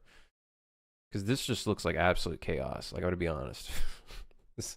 this looks crazy. What if we put the texture above the static mesh? There you go. That looks a little better. Yeah, peace out, Rockstar. Okay. Yeah, we do need that texture for the gloves. So on that note, then we have glasses, we have face, we have full head. We have hat, and I suppose we have wrists. Think you can, but in C++? Yeah, right. That would be in C++. I don't know if it works on a data table. I know it works on a data asset. No clue if it works on a data table. Because technically all of these would have to be visible. So maybe it would hide these here, but not here. They would still show all of the parameters at the very top on the data table, which, to be fair, I don't really ever look at. So accessory, dude, what's wrong with me? Accessory. Did I actually spell that wrong? I did. Accessory. Of course, the accessory. What am I, an amateur?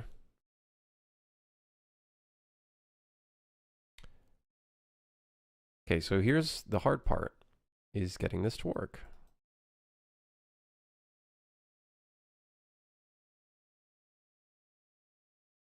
Shit.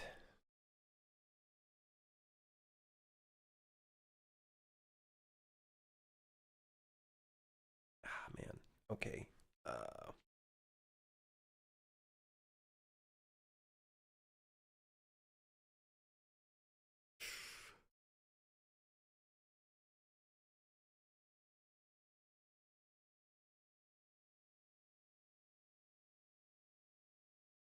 We basically have to treat every accessory almost like its own slot.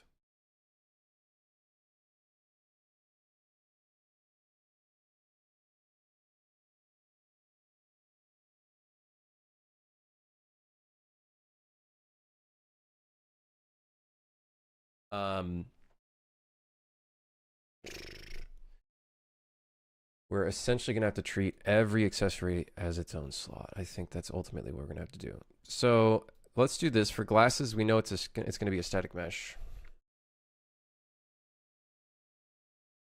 We know it's always going to be a static mesh. Let's go ahead and add that static mesh in here. And we'll go ahead and parent that to our character's head, which I don't know where it is. Okay, it's up there.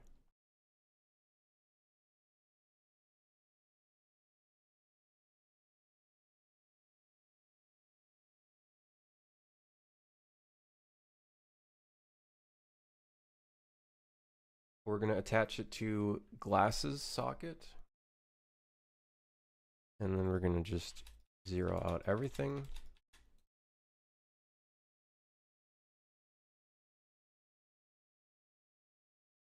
And then we can technically see how this looks now because it's technically on his head. Why is it red? Oh, it doesn't have the right custom depth. 254. Get up, Angel.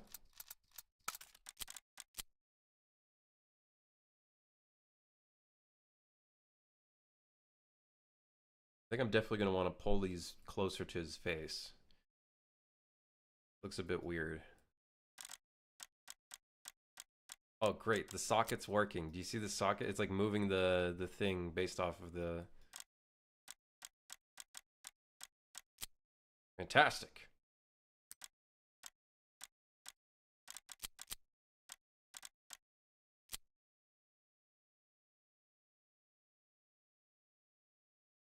I was able to get the editor widget thing opening on editor load now, so thanks for the help. Hey, I'm glad you got it working.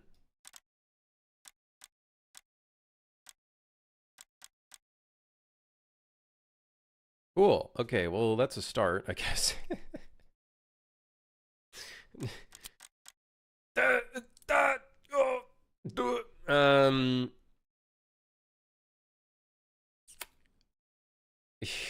Okay, so yeah, we're gonna have to, I think, create a slot for everything. Everything will need its own slot.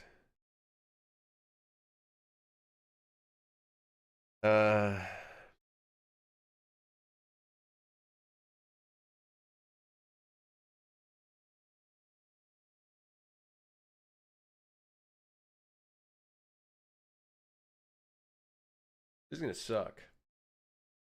I knew there was a reason why I kept delaying working on this. And it's because I know it would have been so difficult to get this going. Luckily, save character customization is just saving the things, and no problem.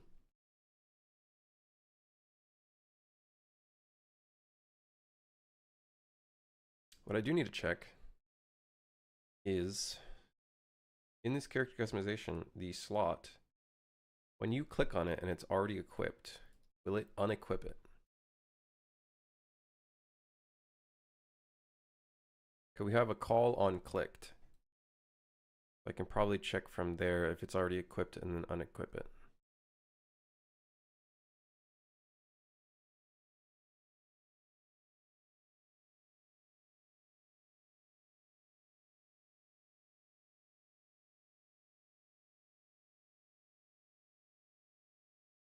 Do people ever use the specular in UE5 shaders? Specularity depends. I will rarely use it. I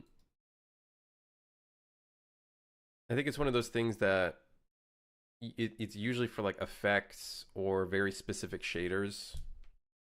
Most times, like maybe for like glass, you'd affect the specularity. For ice, you might want to affect the specularity.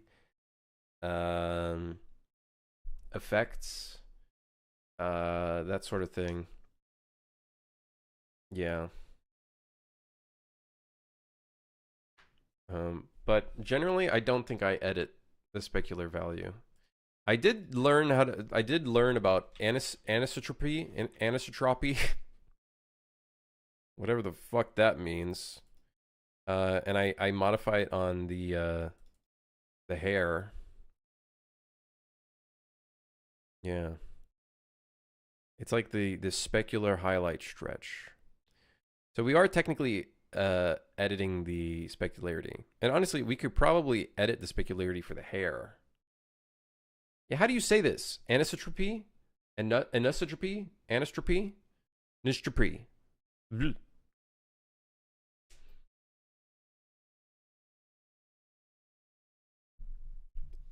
An anistropy. I literally don't know how to say it. I literally don't know.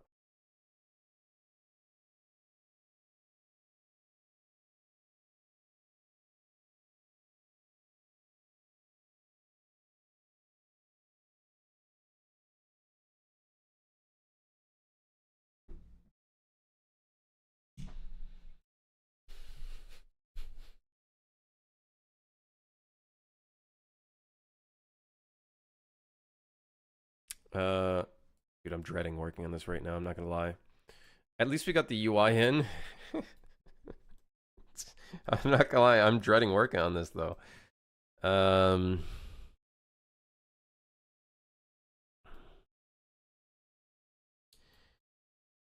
When we hover and unhover, we want to replace the specific slot that it is currently associated with.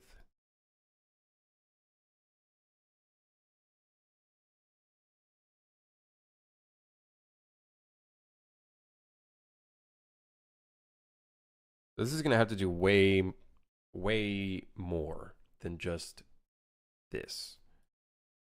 This is going to have to check if there's anything already there and then replace it.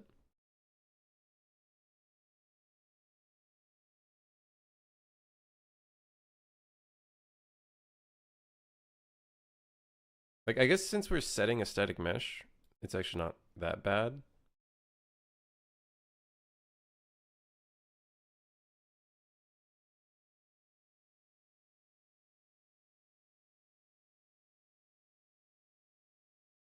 You should invest in a subtitle generator? What would a subtitle generator be? What is that?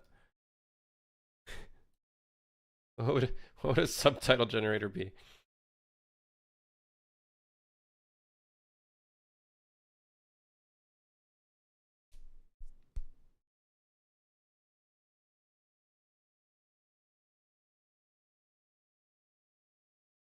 You can understand your broken English? Well, when it comes to like something like this, my English gets more broken the longer I stare at this problem that we're gonna have to dive into.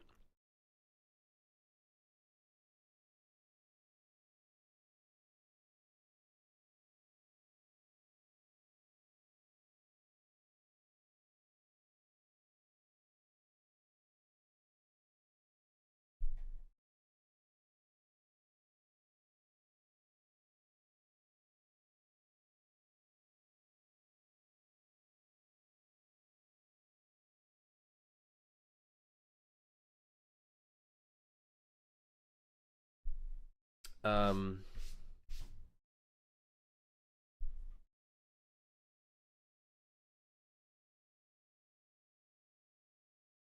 I'm trying to think here. What would be the best way of doing this accessory system? I might actually do this part off stream. I might actually do this part off stream just because I'm gonna have to stare at it for a bit. I think we got a good bare bones beginnings to it, which is good. Right? I think it's good that we kind of got the starting parts of it. But I think I'm going to have to do this off stream just because dealing with multiple different types of accessories and then having to unequip and equip the right ones, it's going to be... I'm going to have to stare at this for a little bit. It's not something I can just get started on. So I think we will continue this. I think I'll do this off stream.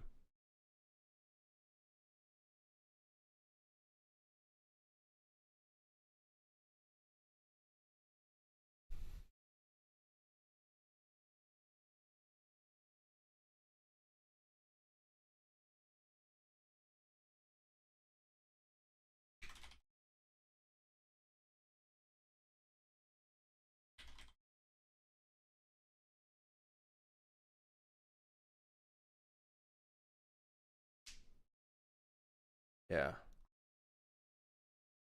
Yes.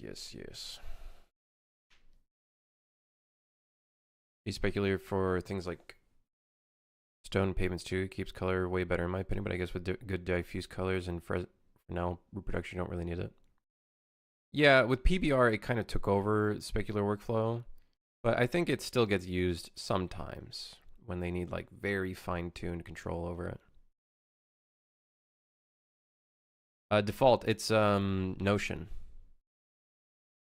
Brain doesn't have a solution yet. My brain has a solution. It's just breaking it down is going to take me a bit. I just don't think I want to do that on stream. We'll have to do like a for each loop that filters through the array. to see if you already have something equipped on a specific slot. And then we unequip it, because this system basically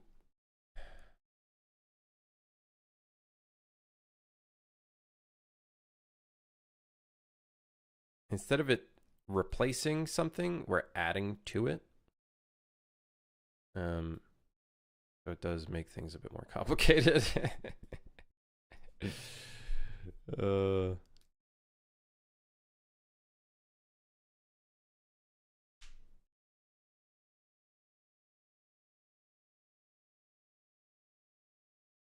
I noticed that going blind is just a waste of time. What do you mean by going blind? Like doing things without a task list?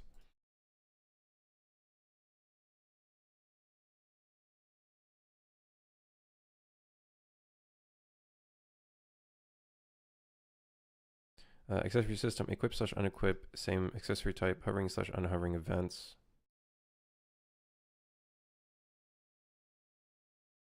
Let's separate this. I'm also going to delete this upper task because it doesn't make sense because the header already.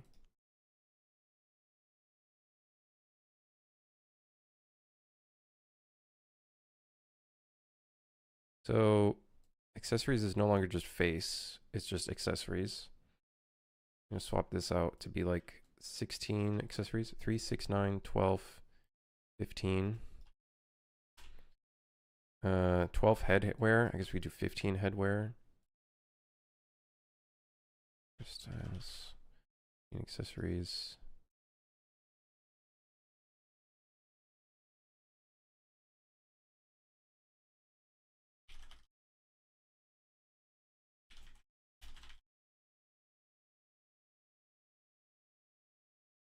Yeah, Notion.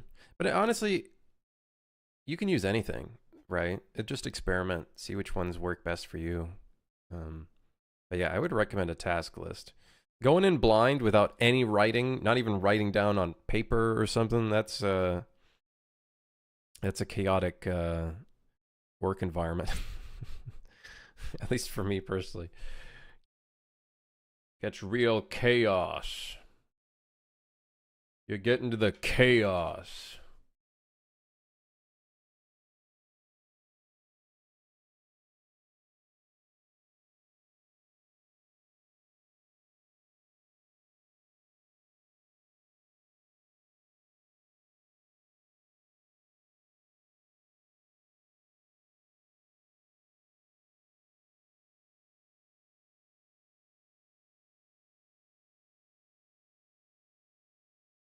But Notion for me has been easy because I have all of my other notes and stuff in here, so it makes it like an all-in-one kind of thing. Plus, it can be a standalone software, so I don't have to have, when I start working, I just open up Notion. I don't have to open up Chrome and have a different tab that I go to. Instead, I just have this, and I don't know. I just find that to be really handy rather than having to deal with Chrome and whatnot, and found that to be very distracting in some respects. Did you tutorial with Notion explaining the phase of creating a game, what to do first, etc. could be super helpful. I could maybe put that, so like I'm making a thing here called the Unreal Engine curriculum. I could maybe make that a whole section on its own. But this is more for like just teaching how to use Unreal, I guess. But it could be like a game design thing. I think GMTK, Game Maker's Toolkit, is doing a whole series for that. In his first video is like coming up with an idea.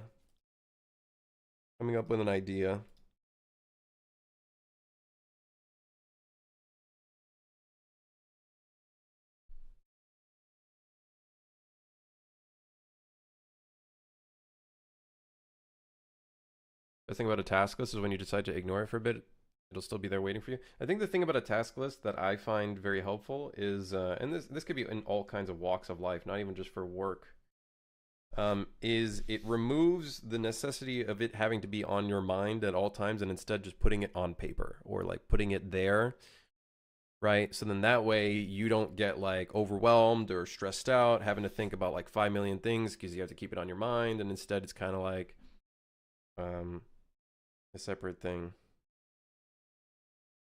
Like it's there, you know, you can look back at it. Um yeah, that's how I view the benefit um of this thing. You got the name wrong, dude. You need to call it the Crimson Unreal Boot Camp.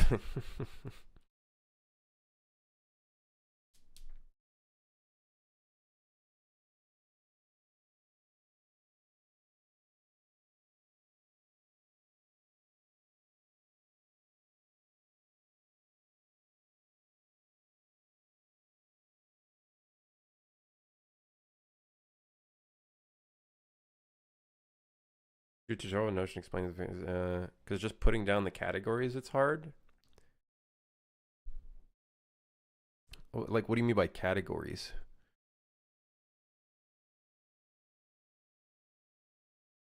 What's my main job? I guess technically, I work as a contractor at a studio as a system engineer, even though that's technically not what I actually like. I do a lot more than just whatever a system engineer would entail, I guess. Yoda, baby Yoda.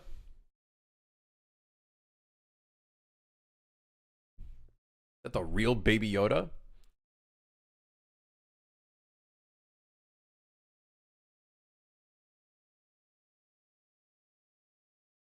Alec has worked in marketing. I don't plan on selling this. It's just going to be like a thing I post on my YouTube. And then whenever someone comes in Twitch chat and is like, hey, how do I learn this? I'll just be like, here you go. Good luck.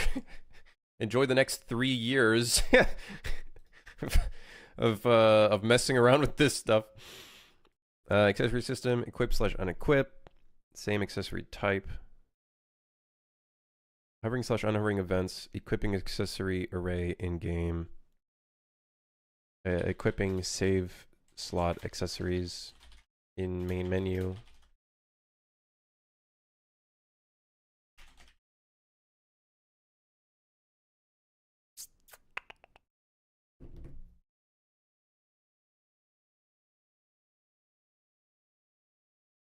I tried that Hellcat with Trello. It just didn't work too well. But I know what you're talking about. I do know what you're talking about. It kind of worked for a bit, but then I was just like, you know, screw this.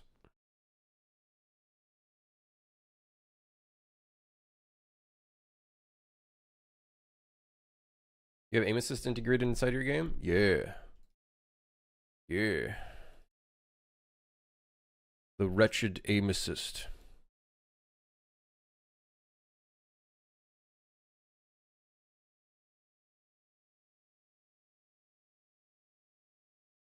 You're a Fi? How's it going? Monsieur Crimson. Monsieur Crimson. Okay. I think I'm gonna do accessories off stream just because it's gonna be too much. But I'm coming up with like making sure I'm writing down whatever I might need to do. Hovered and unhovered events. Okay. When we click on something and equip it, equip / unequip the same accessory type.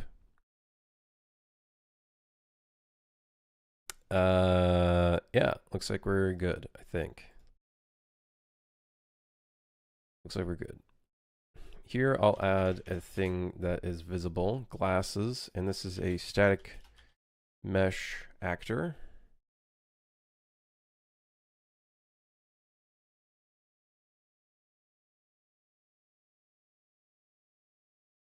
Do SM actor underscore glasses. And then that way, once we do start working on this, all I have to do, the character customizer,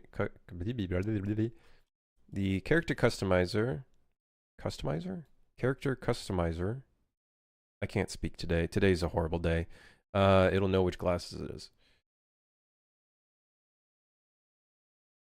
Let's go character glasses. Sick. Does this still have the same reference? Yes. I also make aim assists.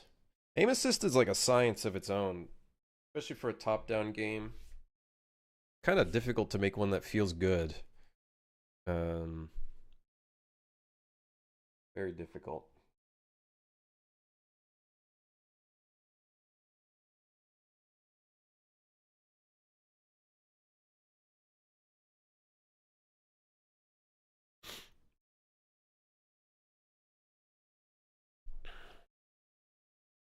I also make aim assist for online FPS games.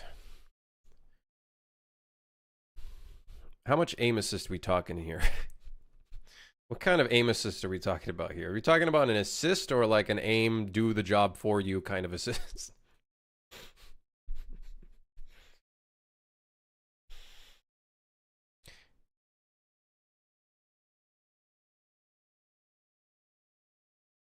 Suzga.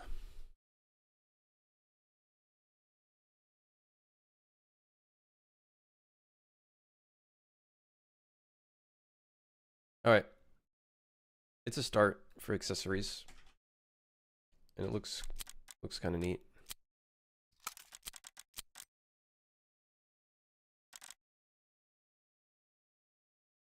Working on aim helper for accessibility. Ah, okay, I see.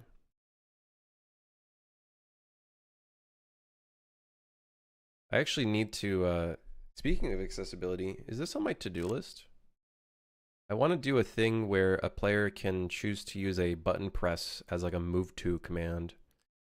In the case that they might not be able to use the WASD controls, instead they could do kind of like a aim somewhere and move to that position kind of thing. Do I have that? I swear I have that task somewhere.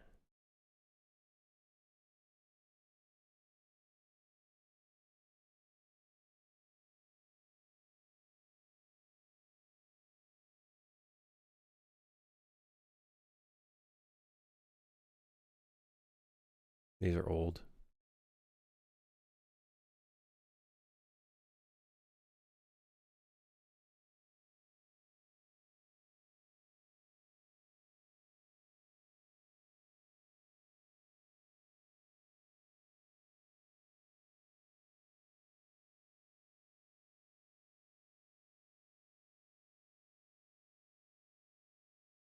PID controllers?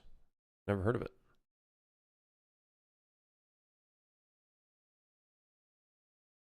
Let's see, PID controller.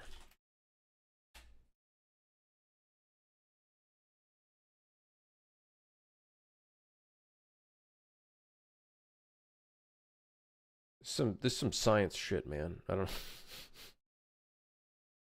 This is beyond me. It's beyond. It's beyond me. That's some science shit. I forgot I had this roadmap.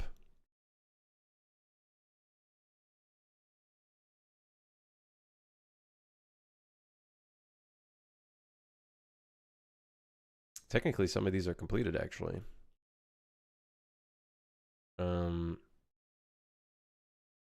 Maybe this is like a really old list that we don't really need anymore.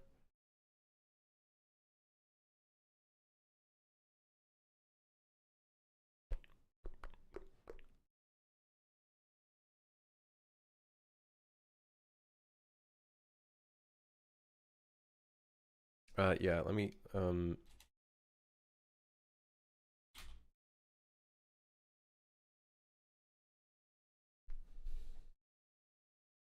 I think there were some other things people wanted for accessibility. What was it?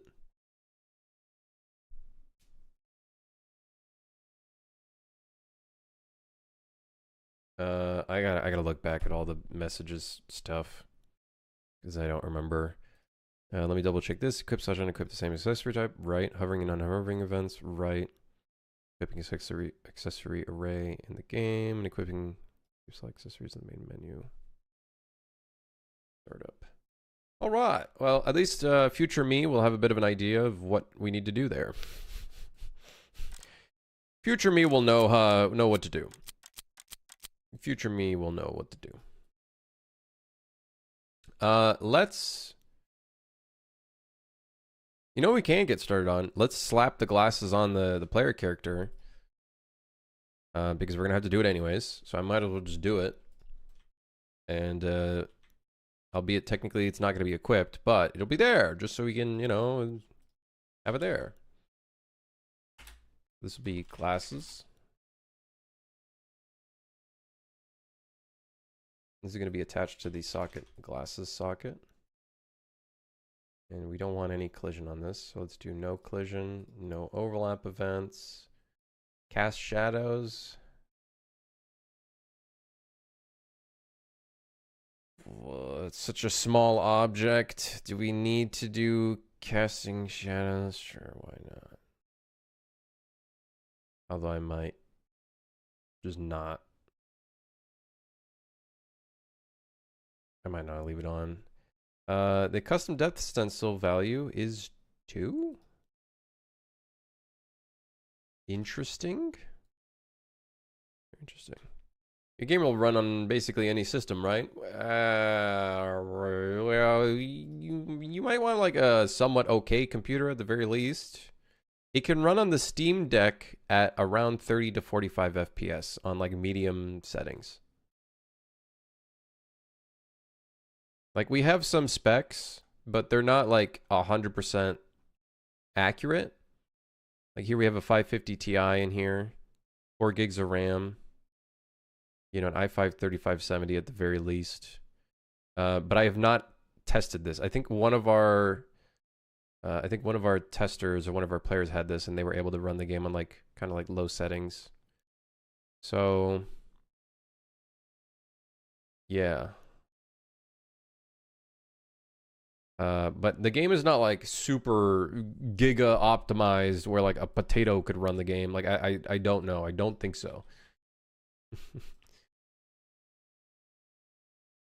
Okay, what does our character look like with glasses in game? I really want to see.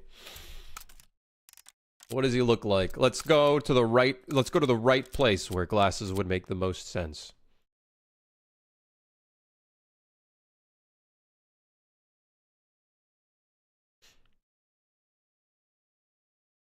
Game.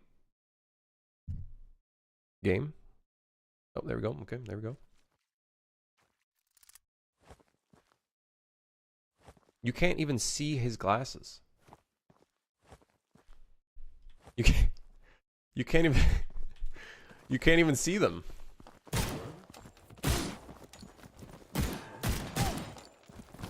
Oh yeah, I remember I put a dragon breath shotgun.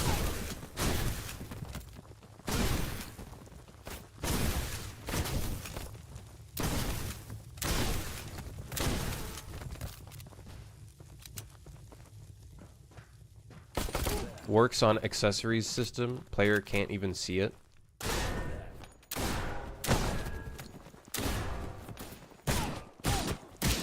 It's top down. Well, it's also got third person.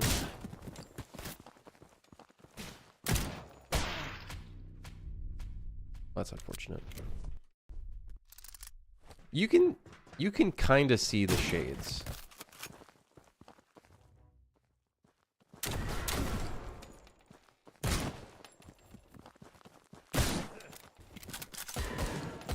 Whoa.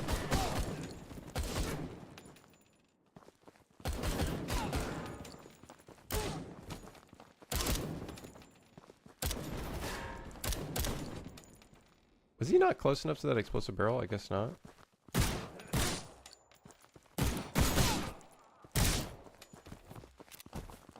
gotta be aw. It's so funny how you can't see the glasses.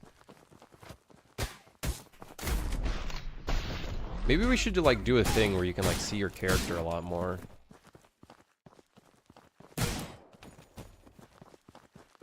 Like maybe between like levels when you complete a level, perhaps.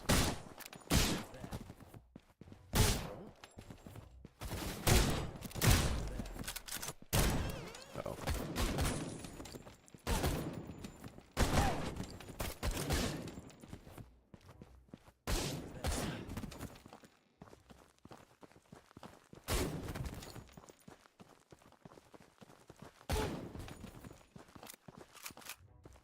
Time to implement second person so we can see the shades better.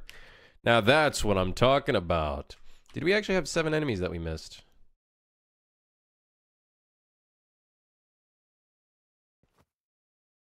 There's that one guy there. There's no way there's actually 7 enemies that we missed.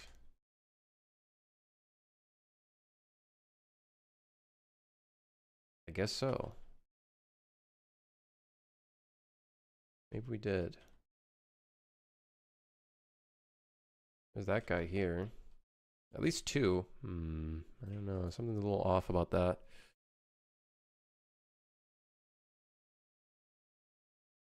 Implement close-up ultimate cinematics. Surely just a small budget hit.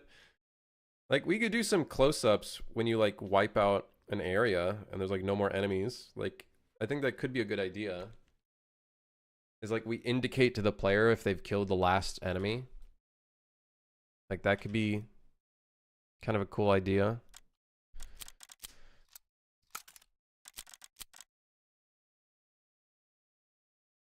You know, that could be kind of a cool idea.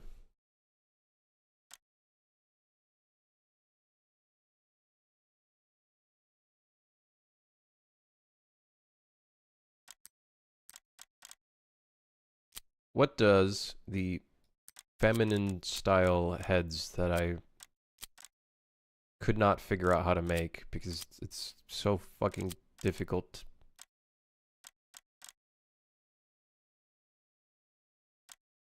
Why does this remind me of a character? No eyebrows at all. Why does that remind me of something? No eyebrows, glasses. Is it from Matrix? No, I don't think so. I don't think it's.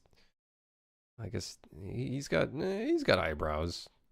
Which movie am I thinking of? I'm thinking of a movie when I see that. I think it probably is Matrix.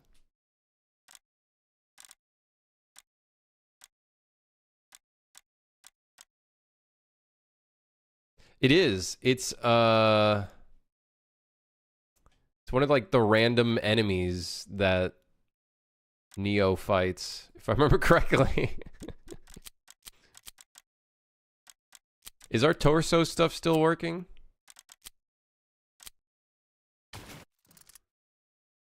Yes.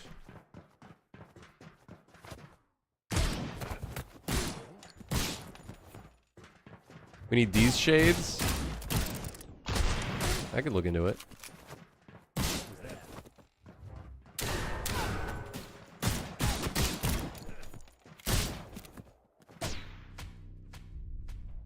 It might have been the twins. It might have been the twins.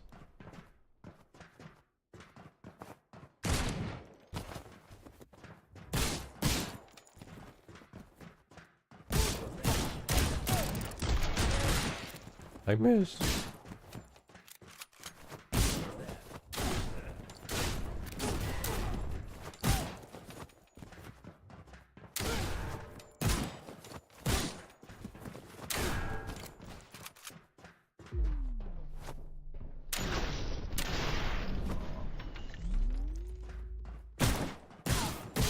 I don't know why that guy didn't shoot.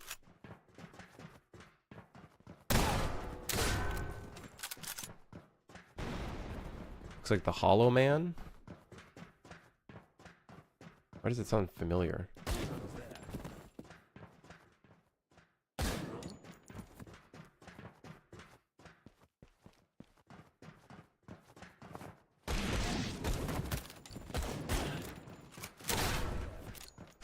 All right.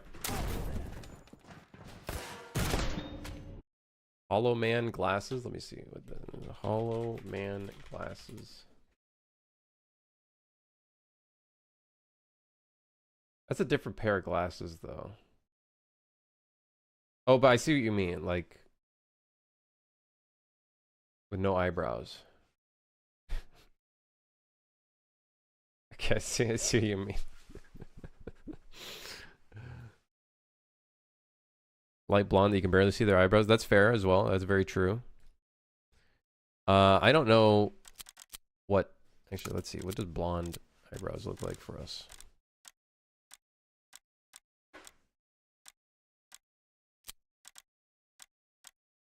It's like not. It's not very accurate to like real eyebrows, to be fair. So.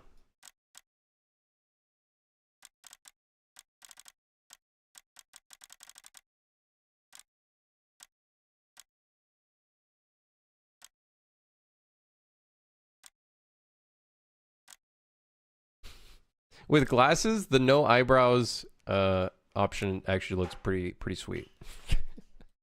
That's kind of cool. It's got a bit of a cool look to it. We need one more eyebrow option, or maybe 4. Because I hate this empty spot. This empty spot is so annoying, dude. It's so annoying seeing that empty spot. Anyways, let's figure out something to work on real quick. Let's do something. Let's get something done. Do a monobrow? What is a monobrow? Is that a unibrow? Or is that like something different?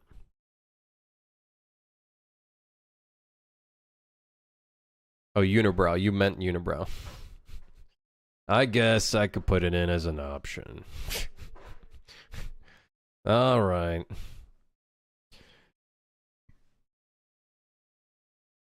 I guess I gotta, right?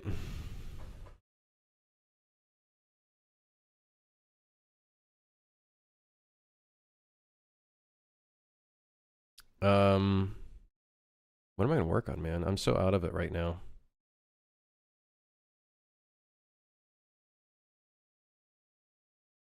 We do need the crosshair color settings, so perhaps we could work on that. What do we have on the third person mode? Make AI react at a further distance if an enemy is killed nearby. So I'm wondering, because I'm pretty sure I did do something like that at some point. I'm pretty sure the enemies do react from a farther distance. One thing that's confusing though is they immediately spot me?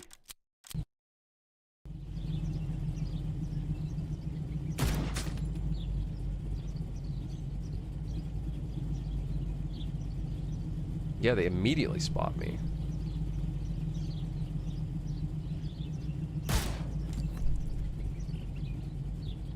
I don't know if I like that.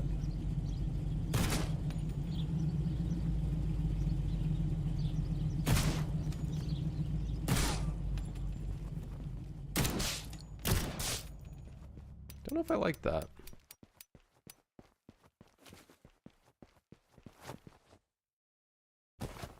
I might change that. Yeah, Mert. I'm hooked already. Did you make this top-down game on your own? What's the dev story behind that? It started out as a Game Jam game, like, years ago. And then, started turning it into a full game, and then I overscoped it a lot, and now here we are 4 years later. And I made, I wouldn't say I didn't, I made all of it, so it's not a solo story. Like, I didn't make any of the music. But I would probably say I made, like, a lot of it. But there's been people that went and, you know, came and gone from the dev cycle. Like, technically, I actually was not the first person to kind of come up with the idea, oh, let's turn this into a full game. I think it was somebody else that was on the team during the game jam. And then I tagged along. And then kind of went from there. I think. I don't remember. It's been a while actually now.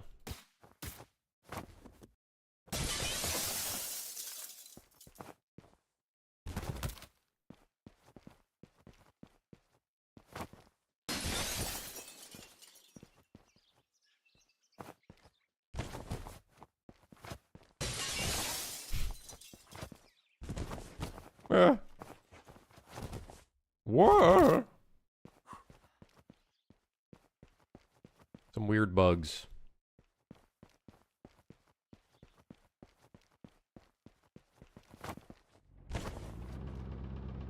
Just got into game dev, so yeah, unbelievable.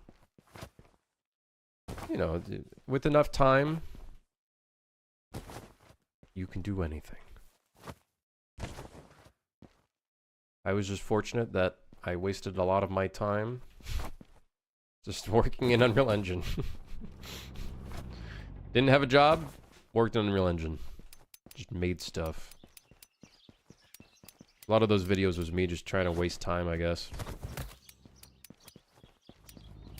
Wait, where did all the enemies go? I apparently killed them here. Okay, interesting.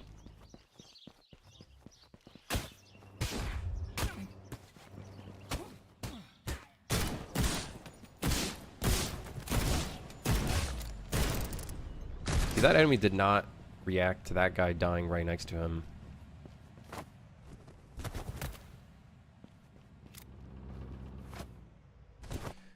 So maybe there's something still in here that we can fix or modify.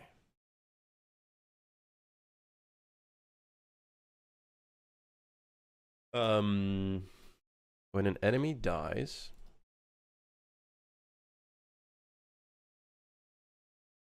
let's see what happens when they die.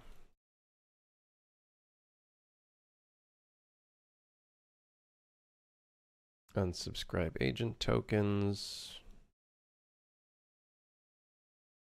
On a bullet. There should be a noise event somewhere in here.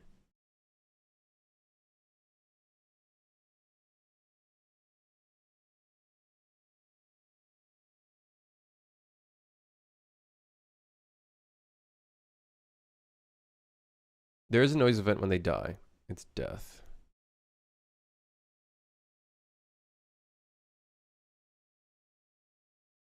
One thing I am concerned about is I don't think their player controller is spawned in until we're at a certain distance from them, which can break things. It could break a couple things. Yeah. Okay, Andy. Is it UE4? Yes. Yeah, we're still in UE4. Once I finish this game, I will probably move on to UE5 for my next personal project. I'm not 100% certain yet. Like, I think I probably will, but...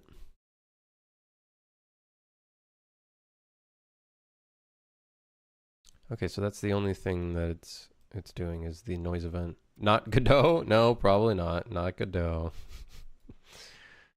This is the only thing it's doing. It's a noise event of 1,500 units.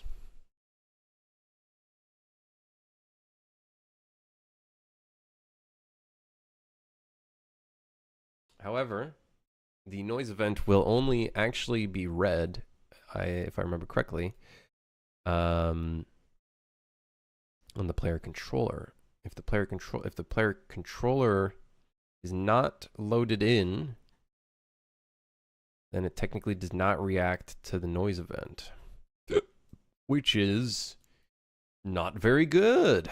Yeah, not very good at all, actually.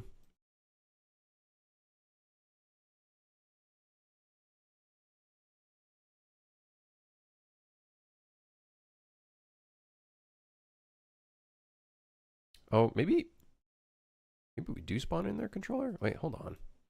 I have an initialize enemy controller. Here, player in range check, initialize enemy controller. So I guess we do spawn their controller? I don't know what's going on there, man.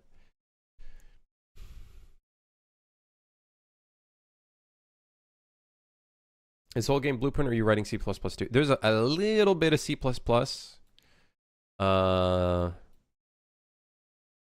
Yeah, a little bit. Not a crazy amount though.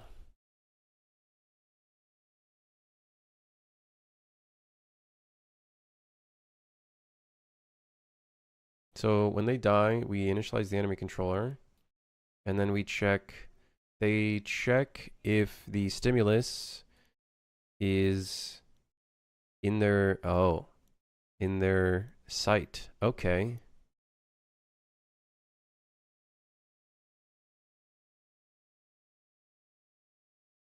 We're using a dot product of 0.2, so that's like 20 degrees. Then they're checking if they have line of sight to that enemy, which is like okay. The only problem is that when you hit an enemy, they like immediately run to you, which like is not, it's not too bad. 1,500 units though, that's like pretty far. Maybe we increase this 20-degree range to like or 0.2 to like maybe 0.3 or something. Is this my perception system? So you can see we're still using some of the perception here. The only one we use is hearing. Our vision, our visibility, or our sight perception, we do that on the event tick. So we just do it in a completely different spot. Hey, peace out, Sass. Have a good one.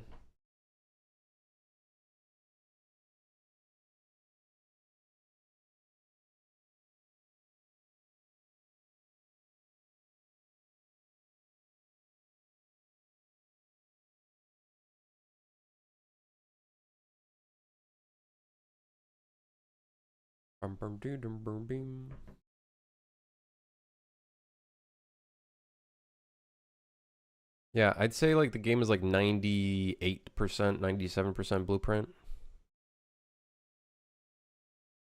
Let's do 0.3 for the dot product. And then here they also have line of sight too, which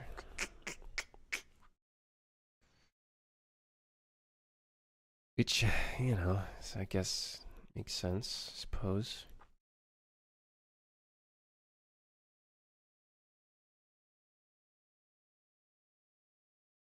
So we are technically making the AI react at a further distance. We are technically doing that because they will forcefully initialize themselves right here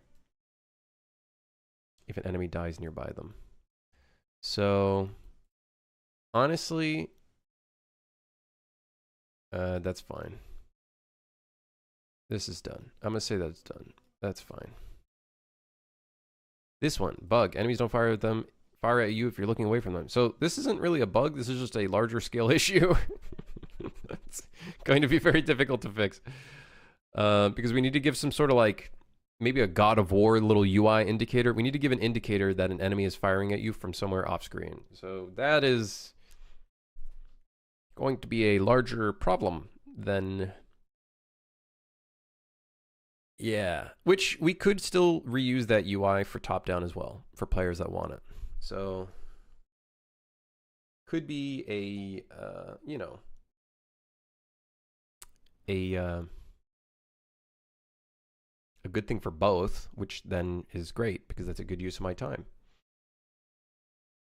But that's going to be a bit annoying to do.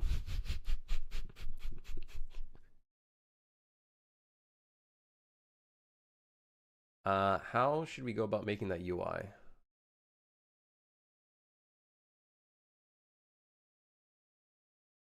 Maybe we just spawn it. We just spawn a mesh on the player character, and then it destroys itself when it's no longer needed. Honestly,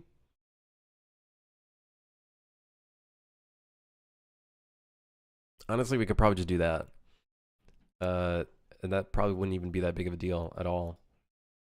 Just a little static mesh on the player character that always faces the danger. I think I did that for Ronin. I actually don't remember. We did a damage indicator, I think, on Ronin, actually.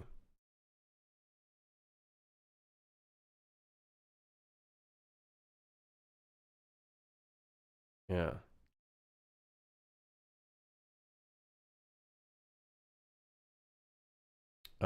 Enemies don't fire you if you're looking away from them. So I guess what we could do is let's just make it so in third person, the enemies can fire and attack you even if they are not in sight.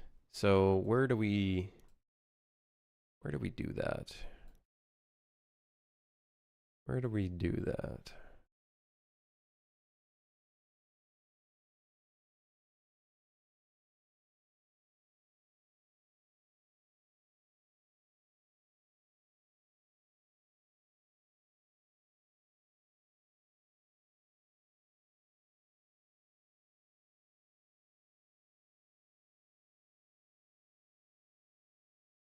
Oh, here, enemy on screen. I believe this is where we do it.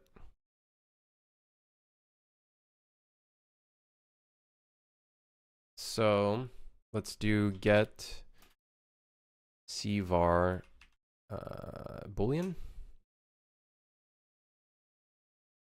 Let's see if I can find that cvar somewhere.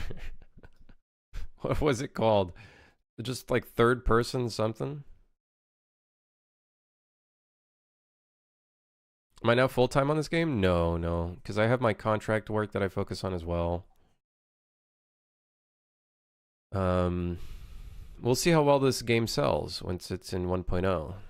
We'll see. Third person mode. Okay, so is the actor in viewport? Or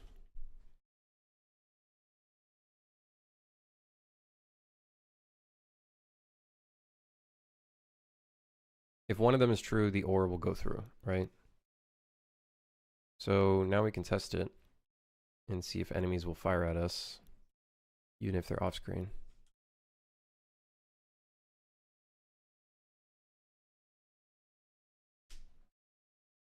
Baha.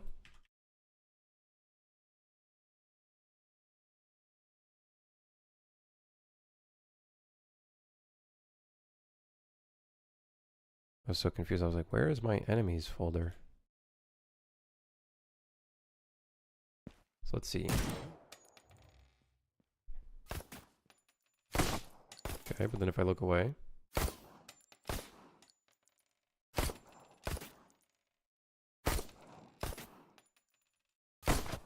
Oh, he hit me.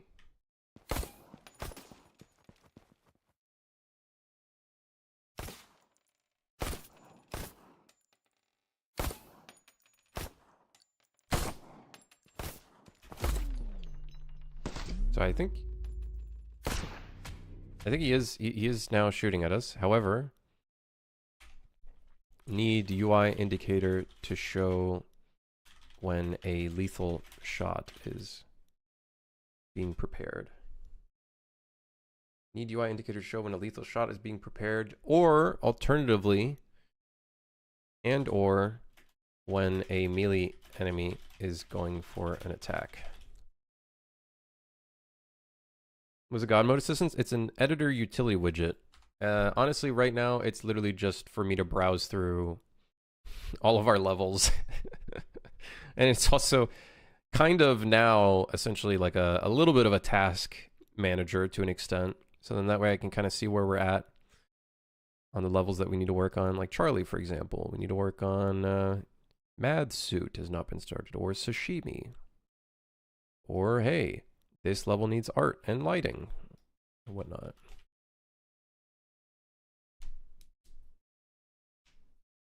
I have 3 potential game concepts I could work on: a point-and-click puzzle game, tower defense, and a turn-based RPG, and I don't know which one I should go for. It depends. What's your goal with the game?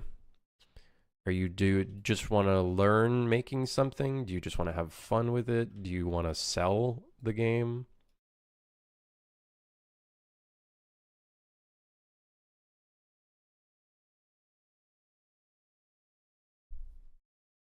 How long do you want to work on it? You know?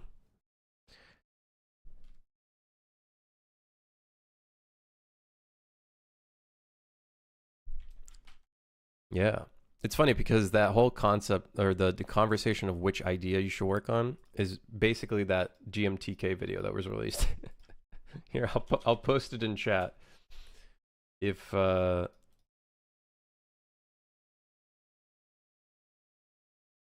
copy video URL. Yeah, here you go. If you wanna watch that's a great video.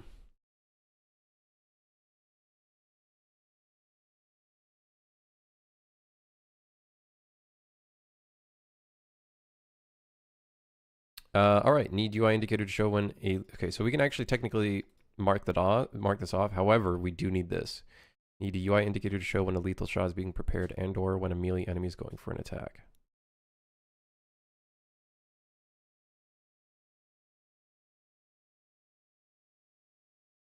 Is that about it?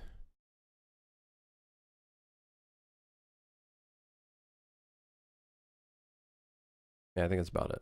I think that's all we need to do for that one. We could have a sound effect for when an enemy is about to attack. Like, that could be another thing. Let's have a visual representation.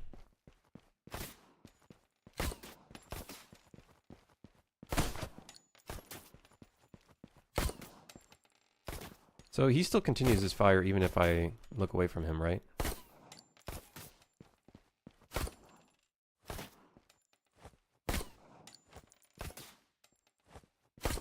One thing that's really annoying is their accuracy, especially when they're going for a lethal attack, is still very random. So I'm thinking, oh, here we have a system that checks if they're in the viewport.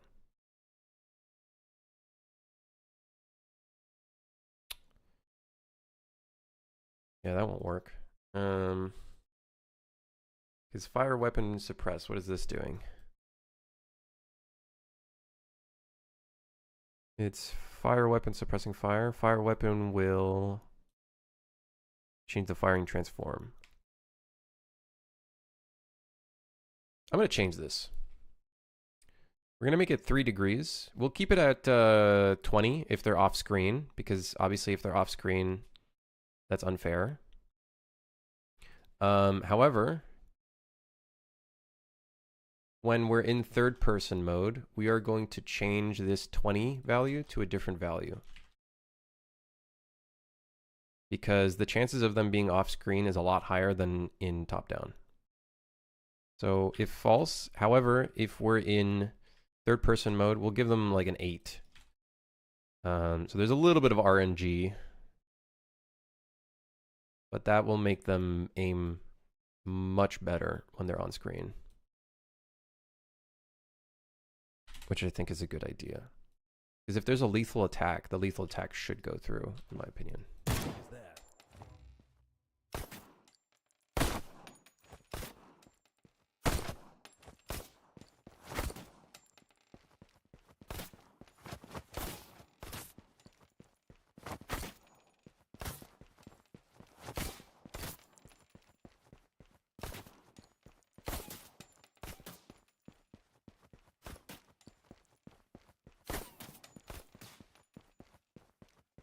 I don't know why he cancels his attack. Am I too far away from the fire?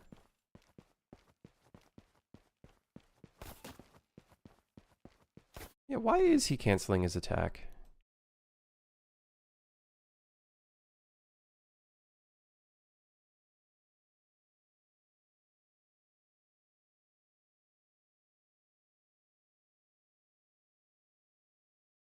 I do want to make a game to sell, but it's also to prove myself I can make a game. Is this going to be technically your first game that you would work on, like ever?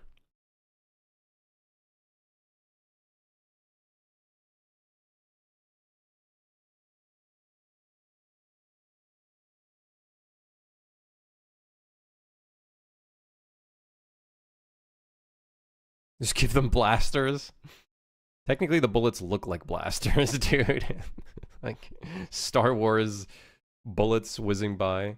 Oh, they check if their distance is less than 2,500. I kind of want to change that. It makes sense in top down, but maybe not in third person. Let's go ahead and I'm going to do another select here.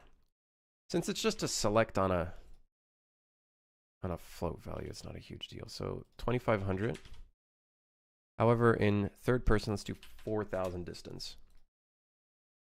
I think that's what's happening. They're canceling it midway through.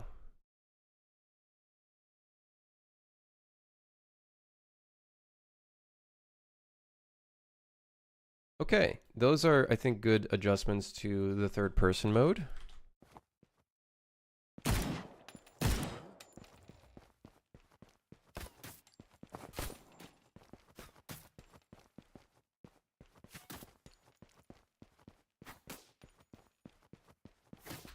There's no way we are 4,000 units away from each other.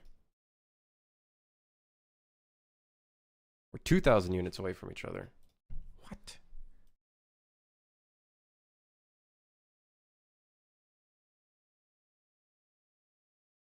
Oh yeah, I also got to change this actually. We have to make the lifetime of this static rather than dependent on distance.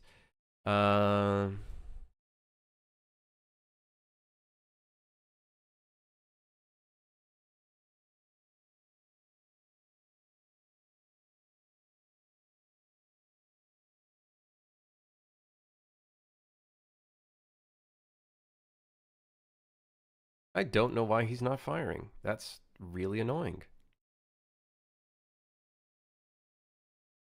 I made some mods and levels for many games in my life, but I've never actually worked in production. I would say go with the option that seems the smallest scope for you. So, like in theory, I probably would not do the turn-based RPG, because an RPG has a lot of moving parts to it. I would probably avoid that one and maybe put that one on the back burner for when you feel a little bit more comfortable. Tower defense might be an easier one, and point and click puzzle I'd say could potentially be the one, but obviously at the same time, you know, at the end of the day, what I always tell people is disregard all advice and just make the thing you want to make, and maybe it'll get out, maybe it'll come out, maybe it won't, but at the very least, at least you're working on something that you want to work on, right? Rather than trying to force yourself into a pit that you don't enjoy being in. So, yeah. Why do we get the world location of the weapon and the distance of that rather than just the actor location? Why are we doing the distance? That doesn't make any sense. I don't know why the weapon is being used as the indicator. I don't know why that's. Why is that a thing?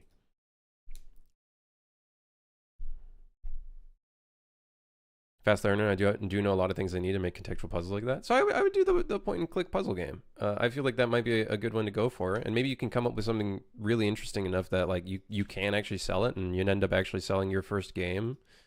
That's like your first. I guess it would technically be your first standalone game, right? That's like in your own engine and everything, rather than a mod. I'd say do that one. That might like click well for you and whatnot. Yeah. Haven't made a game yet. Starting with networking in C++.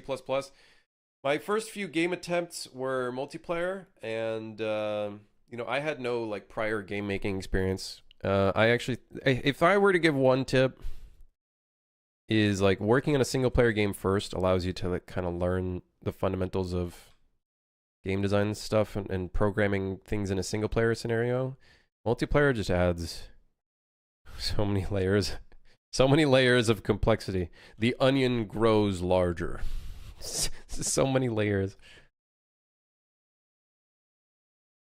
Okay, why is the enemy not firing at us from a distance? What's the deal there?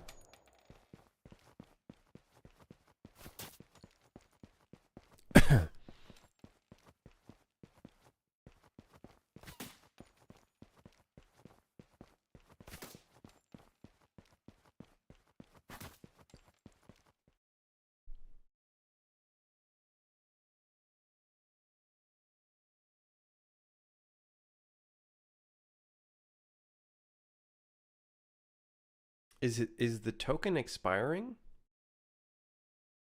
I don't think so.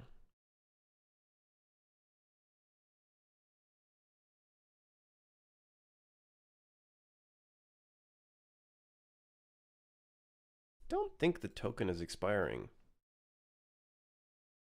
Let me check. Because it could be that. It could be the distances. Oh, the distance expiry is 1,600 units. Okay, Let's change that for the Merc then. That would make sense. The guy's got a gun, so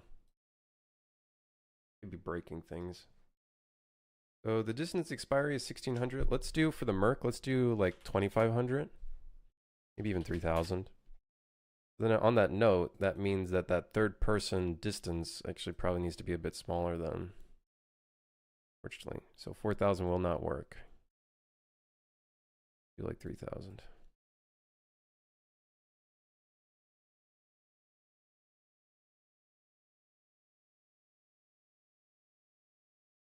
I've been feeling the most confident about that idea myself, at least from my perspective.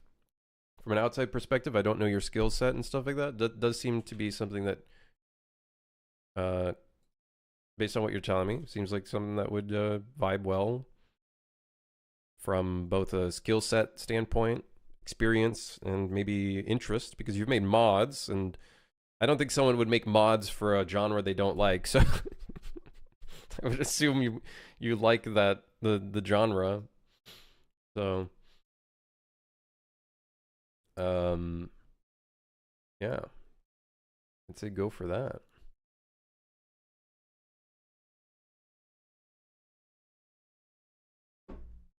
Okay, let's see if our Merc fires at us now from a farther distance. I'm right here, dude. Okay. Oh, now he's actually doing it.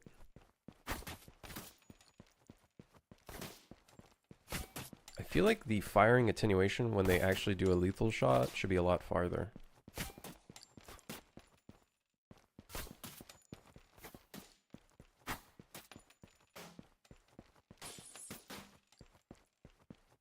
Cool, he's firing from a lot farther away, which is great for third person.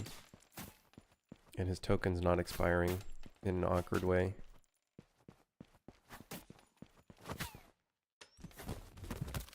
Ah!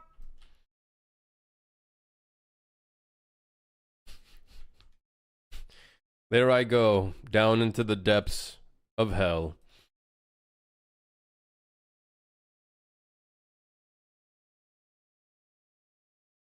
All right, cool. Well, that's a little bit of a improvement.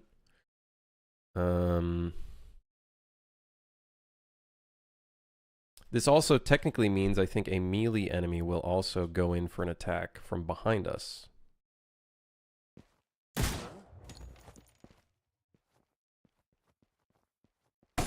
Yep. Okay. So we need that UI to show us when an enemy's going in for an attack. Bullet tracers and sounds are sick. Yeah, it's a little detail that, funny enough, you don't really hear. Well, you do hear it in top down, but it does sound a lot better in third person. It definitely does match it a lot more in third person. Oh, dude, look, we can see our shades when we, like, aim at someone like that. Yo, it makes sense.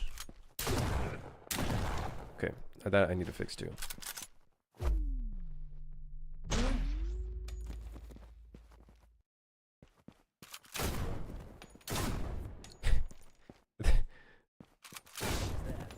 The impulse actually takes into account the bone that you hit. I love that. Whoa!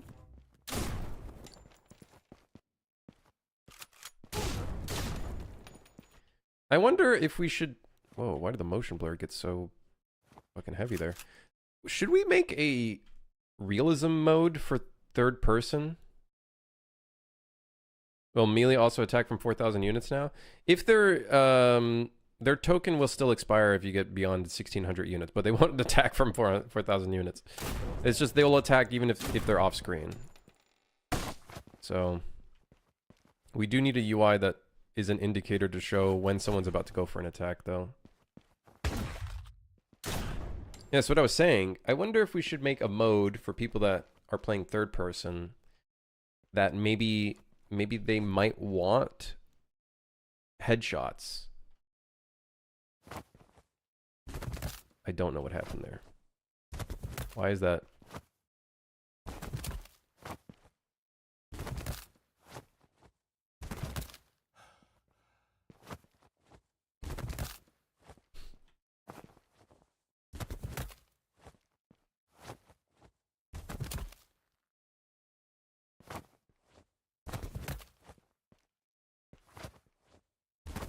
I figured out how to reproduce that bug.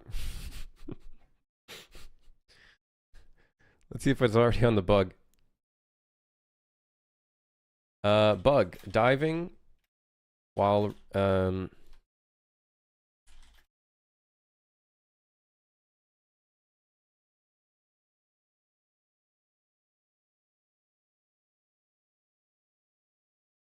right.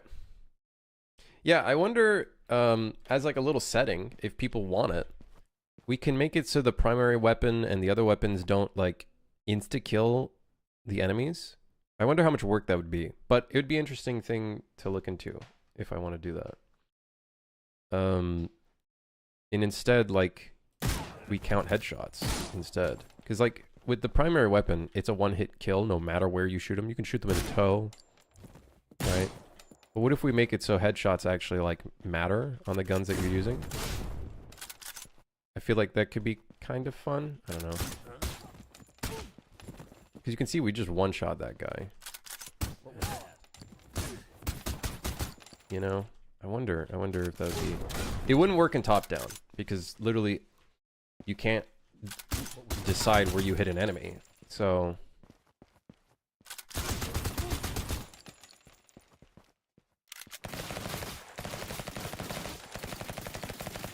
I don't know if it would work with the game's design, though. That's one problem that I have no clue. You would, it would make the game harder. It would make the game much harder.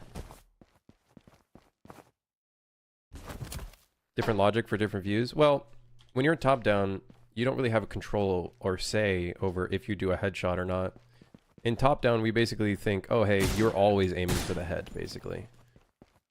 That's kind of like the idea. It's like you are a master assassin. Yeah, we don't control the pitch. The only way you can control a pitch is through a very buggy thing that I use called cursor in world aim, where your cursor now aims at the actual, like, surface you're aiming at. So we can, like, pop that tire. Or break the glass. That apparently doesn't work. Apparently.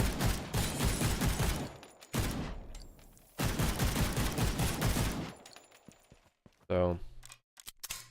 I might delete that setting, but some people apparently like to play with it, surprisingly. So maybe I might have to make some improvements to it.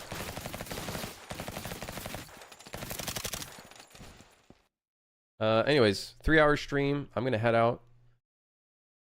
We did a couple fixes for third person, but obviously we are going to need this UI indicator when you're getting attacked.